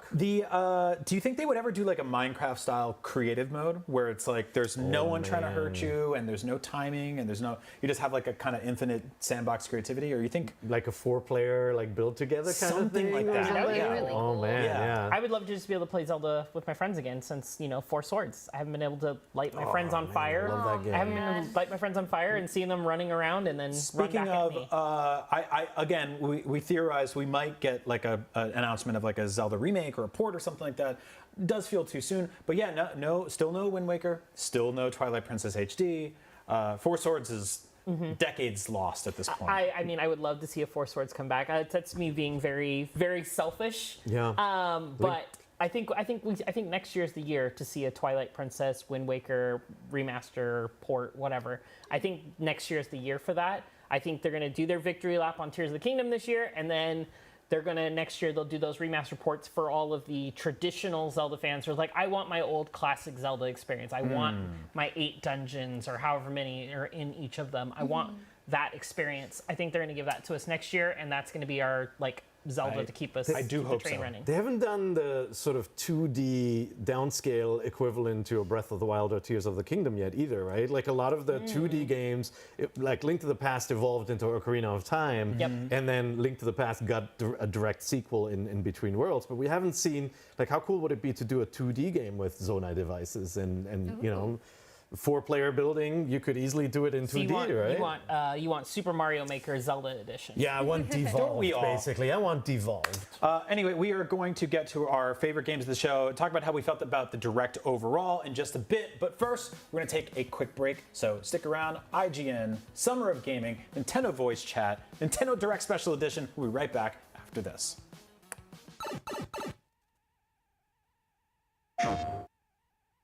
I was a child of 2 worlds. I am no longer. I am Navi. Watch the world premiere trailer now. PlayStation. Oh, hi there. Welcome back to Nintendo Voice Chat's coverage of the Nintendo Direct. We talked about a ton of games today. It was jam-packed. I wanted to go through and get kind of like a game of the Direct from each one of you. Jada, what was your favorite game that you saw today? Wow, you're going with me first, huh? Yes. Okay. Putting you in the hot seat. Yeah, that's, you know what? I'm going to go with a real kind of dark horse in the race here. One that kind of caught me off guard and got me very interested is Myth Force. Ooh, okay. It wasn't, shown for very long, but I really like that kind of, I'm a big Dungeons and Dragons fan, so like kind of having that RPG kind of first-hand Dragon's Lair with friends, slashing and using arrows to kill skeletons and other things. It hits the right buttons for me. Are you into the, I guess, roguelite dungeon raiding kind of games? Because that's what I said during the stream. Is like kind of reminds me of Dark and Darker, Tarkov. Like you just run in, get your stuff, get out. Yeah. And that's the challenge. I love rogue-like games. I love dungeon delving. I love going in and doing all that stuff and just pushing my limits to see how far I can go until I burn out because I, like Icarus, fly too close to the sun every time I play these games. And so I'm really excited to see what that can kind of shapes up to be. I hope it has some good backing behind it and that it gets the support that it deserves. Yeah. So, but yeah, like it looks great. It's I said it during the show. It's got kind of a Thundercats kind of vibe to me, like Thundercats, He-Man. Like Dragon's it's got this, Lair, it's got this very 80s, 90s cartoon aesthetic, and I like it. I really like it. Yeah, it's got Don Bluth skeletons. Oh, They look so absolutely. good. Yes, that's exactly where they're from. Yeah. Per, let's get to you. Lots of really cool games announced today. Lots of surprises, and a lot of kind of comfort food stuff. You're old school like I am, which is a nice way to say that when we wake up, parts of our bodies hurt. Oh my God, all the time. Ago. What was your favorite game announced today? Well, my parts of body ache for Super Mario Brothers Wonder for sure. Oh yeah. I got maybe the art style is not the most creative, right? It looks very kind of like, you look at it, you're like, yeah, it's like new Super Mario Brothers. It just kind of continues that sort of style. It's not like Paper Mario or like even Yoshi's Island completely changed the art style to be more like crayon and all that. I don't mind that though, because it gives me this this kind of vibe of seeing a Mode 7 game for the first time, you know, like when you got your Super Nintendo and like they did cool stuff with rotations and enlarging enemies, and this game does that. Like just the bending pipe stuff, pushing the pipes, everything like going crazy once you take your Wonder Pill or whatever that is. This looks really fun. Why is everybody asleep, by the way? We got Not you guys in the game. We actually got a question from chat from Chewits. Yeah. What are our thoughts on the Mario character design for Mario Wonder? That, I think, was my favorite part. But I do wish they had pushed it a little bit more into... Like, I feel like it's on the precipice of going towards what Mario concept art looked like, or the production art around the classic Mario games. It's pretty close to that. We had a camera in the control room during this reveal because our tech producer, Alexio, was jumping up and down when this game was showed. He's one of the biggest Nintendo fans, and I wanted to shout him out. He's so great, he's wonderful, he works so hard, and I'm so glad he gets a Zelda game and a new Mario game in 1 year.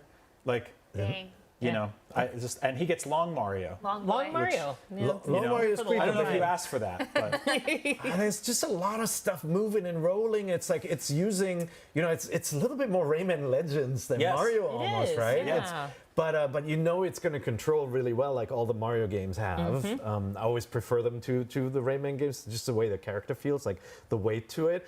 And then like it's got little shouts when you take out something. It's got like excellent, and it's got words on screen, which is a big change in design. Because usually it's just the points. It's just like 200, 400, 600, all the way to a 1-up. Yep. But and it's got 3D world style maps and all that. Yeah, I'm all in on this. This looks so cool. There you go. Like wonderful, I agree. excellent. Miranda, anyone who's followed your work for years knows that you're a gigantic Pokemon fan. When we all worked in the same office all the time, you still have them here, had the largest Pikachu collection of anyone I've ever met. You got them from all over the world. Yes. And you got a wonderful surprise today. Tell me about it. Detective Pikachu is obviously my game of the show. Detective Pikachu returns. Really? Not the Mario Rabbids DLC? Yeah. Absolutely not. Not Just Dance? not the pigeon rhythm game? It was hard because there were actually a lot of great games showing up this one, but Detective Pikachu, again, I always say every show, I'm like, wow, I hope I get this. This would be a dream come true. Like, I got my Pikachu tattoo, all that good stuff. You got it this morning, too, which I thought was awesome. Just smacked it on there. Yeah, good luck. No, but Fast. yeah, and I think it was just such a lovely surprise because I did think this was going to be something we'd have to wait for another Pokemon Day, and them just giving a nice short spotlight saying, everyone's back. Here, we're going back for more coffee. There's new adventures, and that, of course, we talked about this at length, or at least I did. But I was really impressed that you recognized this like within seconds. Like you knew immediately. It's the style, and it's weird to say the placement of the Pokemon. Oh yeah. Because Pokemon again, Detective Pikachu they just do it right. Pokemon exist in these lives, in this place, and that's something I've always dreamed of seeing and having. It's like, what would Pokemon in real life look like? And in the mainline games, you kind of get that, but not really. Like, they're around and they're helping with things, but this is like full immersion. This takes it one more step. So, yeah, that's how I knew. That's why I'm excited about it. And there's just, again, so much to be excited for from this direct. I'm actually really excited for Super Mario RPG. Yeah, me too. That was probably my favorite. Oh no, definitely my favorite. That was your game of the show. There was like rumors kicking around going into this direct that there was going to be like a remake of a Super Nintendo game, right? Like there was one of those like Twitter accounts that has leaked a couple things in the past and has been correct repeatedly. And so my brain was like, what's it going to be? There's so many classic games on Super Nintendo. Many of them have been ported. A few have been remade. But Super Mario RPG is like so special. And I'm like, I'm very happy for myself that I get to play this again. But like selflessly, I am so happy that there's a whole new audience of people who own Switches that are going to play this game, because I think it is like such a fantastic entry-level RPG that is also simultaneously pretty deep. And seeing the reveal here, where we got Princess Peach at the very beginning of the game, it's like the opening cutscene of the game, and then it jumps into here's the remake graphics, was like, okay, yeah, here we go. See, I feel like that about obviously this game, but also Vampire Survivors. I feel like there's this whole audience on Switch, people with Switches who've never considered Vampire Survivors or even know about it, and like bringing this to Switch now, I think is lovely. Yeah. I feel the same about WarioWare. I know this is like a weird one, but it's just there's so much coming back to the Switch, and as you were saying, there's so many people who are just getting into games now. Like, I think Animal Crossing was just this huge surge of people who had never played video games before. I have so many friends who are like, yeah, Switch was my first console in my entire life. And now I'm playing Zelda, and now I'm playing all these things. And you have these really approachable, fun games, and it's just great to see Nintendo carrying that on. And it's great to be able to bond with those newcomers to these games because, like, you know, Super Mario RPG has been lauded as, like, one of the best RPGs for so long. But how long could it really maintain that with only being a virtual console download or stuck on the old original SNES? How long can it really hold on to that reign? Doing a remaster like this is the perfect way to keep that relevant in its, like, hierarchy of being a top RPG of all RPGs. Yeah. So I would say that like this was definitely my favorite surprise of the show. But it was a really good show overall, I thought. I think that like you know, I'm rocking the Metroid shirt. I'm a little bummed we didn't get Metroid Prime 4. We could dwell on the stuff we didn't get, but here's the thing. In a post Tears of the Kingdom Switch world, right? Or Nintendo world, Nintendo Land, if you will. This is a good kind of swan song victory lap era for them right now. Like if we look at this as like looking back on the Nintendo Switch as a whole, we've gotten like, you know, a bunch of awesome games, some of the best installments in some individual franchises ever, stuff like Odyssey, Breath of the Wild, Tears of the Kingdom, we got Splatoon, we got tons of Pokemon games, and the biggest Animal Crossing game they ever made. So many things right there, right? And then a bunch of like remakes and ports and classic games, retro games. I liked this Direct overall a lot. I felt it was really, really good. Miranda, how do you feel? I'm impressed at their pacing, and I think that's always such a delicate balance of making sure what they have in their lineup is interesting for everyone, because obviously we all have different game preferences. And I think they just did a fantastic job in balancing those brand new games, updates, confirming that they do have, you know, Persona 5, what was it called? Tactics, Persona 5 Tactica. Yeah. I was say it's kind of weird. Like, we know that, and we know about Metal Gear, but they always added something on, whether it's a new clip, whether it's the details about having their in-game guide, which is really cool. Release date. Exactly. Like I think this was just a great job overall at good surprises. Again, also focus on Mario, which we touched on too, was kind of important just with the Mario movie and more Mario awareness around everything. So overall, I think they just did a fantastic job. Yeah, I totally agree. Per, how about you? I liked it. Getting 2 Mario games in one Direct is pretty special. Yeah. I think that's really awesome. And then the tease at Princess Peach was also really cool. And Luigi. I'm missing 2 things. The place where Nintendo is now in the console race, like hardware refresh and all of that. I would have loved to know a little bit more about that in Nintendo Online and how's that's gonna develop. And then I missed Metroid, right? So I liked it, but I didn't think it was like a grand showing like an E3 sort of Direct. Jada, how about you? How do you feel? You're dancing. I'm dancing. It was a good show. I think you had a good show, yeah. We had music playing in the studio. I don't know if it was coming through the stream. I was dancing to it. I'm having a good time. It's 8:30, 8:40, 8:50. It's almost 9 o'clock. We got time to wake up. So many fantastic games. It was a great showcase. I'm very excited for, 75% of what we saw today. It's very rare, like Miranda said, to get a show that has such great pacing, and it balances itself so well between the reveals, the updated information, just showcasing new stuff. Like, it was such a good showcase, and I'm very happy that I was here to watch it live with all of you. Like, it was fantastic. I was going to say, we had a great energy at the table here. We had lots of coffee and stuff like that. This was a very early day for us, so I'm very glad we had a good show, because otherwise we'd be very grumbly right now. But thousands of people, millions of people in the community watched it. And Jada, you have oversight over this massive audience. What's the sort of general consensus out there? Do people like it? Yeah, no. So for the most part, people were very happy with the Direct. The big takeaways, honestly, was Super Mario Wonder. That was like the big one. Everybody was very hyped about, very excited for that. Super Mario RPG showed up a bit. Saw some Star Ocean fans, because we got the Star Ocean R showcase a little bit. That was really cool. WarioWare. There's a ton of stuff. Like actually, your point about Super Mario Wonder looking like a Rayman.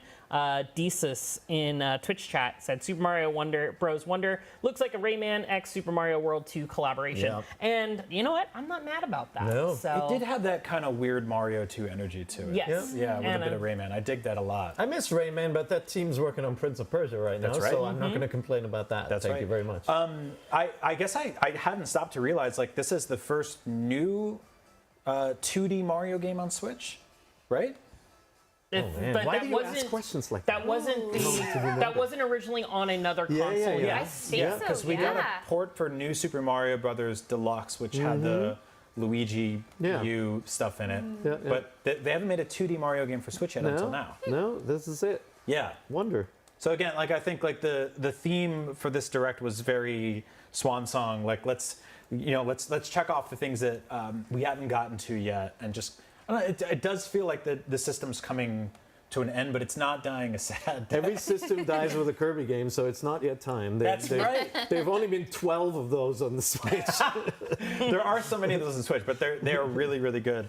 Jada, anything else from the community? How are folks out there digging it? I feel like people like you can't make a direct that's perfect, right? Like there's always going to be. For me, I'm going to have to sit through 3 minutes of Just Dance, no matter what, right? Yeah. And like there are games that's that going to be don't for do it every for me. showcase for the rest. That's Yeah. going to be your showcase for the rest of your life. Every showcase is going to have Just Dance for 3 minutes, Brian. You know what? Just Honestly, like sit there and let that sink in. Just enjoy the music. Yeah, chill out. dance with it for a little bit. Fair. You know. And honestly, like you know what expanded that for me is Miranda put it out in the pre-show that or during the actual live show that Just Dance has lore behind it. Did not know that was a thing. Mm-hmm. Yeah. Look for it. Yeah, there's For the double. sense. There's dating and a double crossing, a murder mystery. I added that. That's like as we were talking about this, there was just a lot in this direct, right? Like the look at Pikmin, and then you've got Peach, 2 Mario things. You've got lots of Pokemon stuff. It's pretty good. I'm surprised they didn't name the Princess Peach game. That's really interesting. It seems very unlike Nintendo, right? Yeah. Especially for it being next year. Yeah.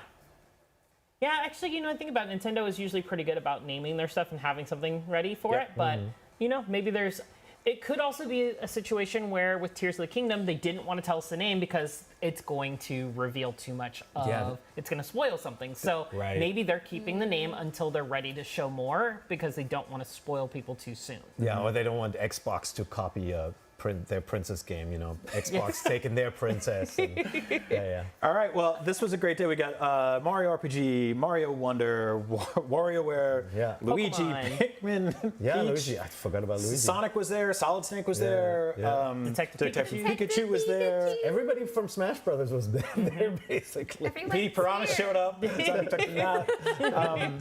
Thank you all so much for watching. That's all the time we have left for our special Nintendo Direct episode of NVC. Next week will be our final episode of Talk of the Kingdom, that Zelda miniseries we've been doing. Yeah, we were going to do a spoiler cast this week. The Direct came up, so you have 1 more week to finish the game if you haven't yet. Otherwise, save the episode for a rainy day, since climbing stuff in Zelda is a pain in the butt on rainy days. If you're watching us on YouTube, leave us a like and a nice comment. If you're listening to us on a podcast app, please leave us a review. And don't forget to follow Nintendo Voice Chat on Twitter. Hey, if you want an awesome Nintendo t-shirt, check out the IGN store. And thank you all so much for watching. Miranda, Pear, Jada, thank you for coming in at 6 o'clock this morning to rock and roll Nintendo with us. This has been so much fun. We will see you next week. Remember that NVC is the only place where you can get the thing. Get the thing. We'll say get the tingle next week. It always feels, I know, I don't like it. Thanks for watching. We'll see you soon.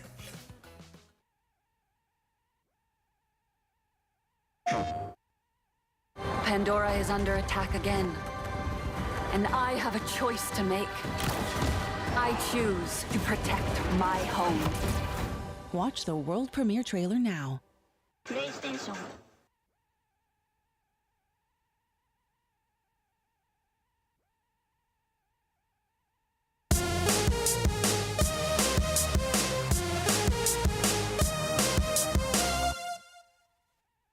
What is up, guys? Zach Scott.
Got here playing the Legend of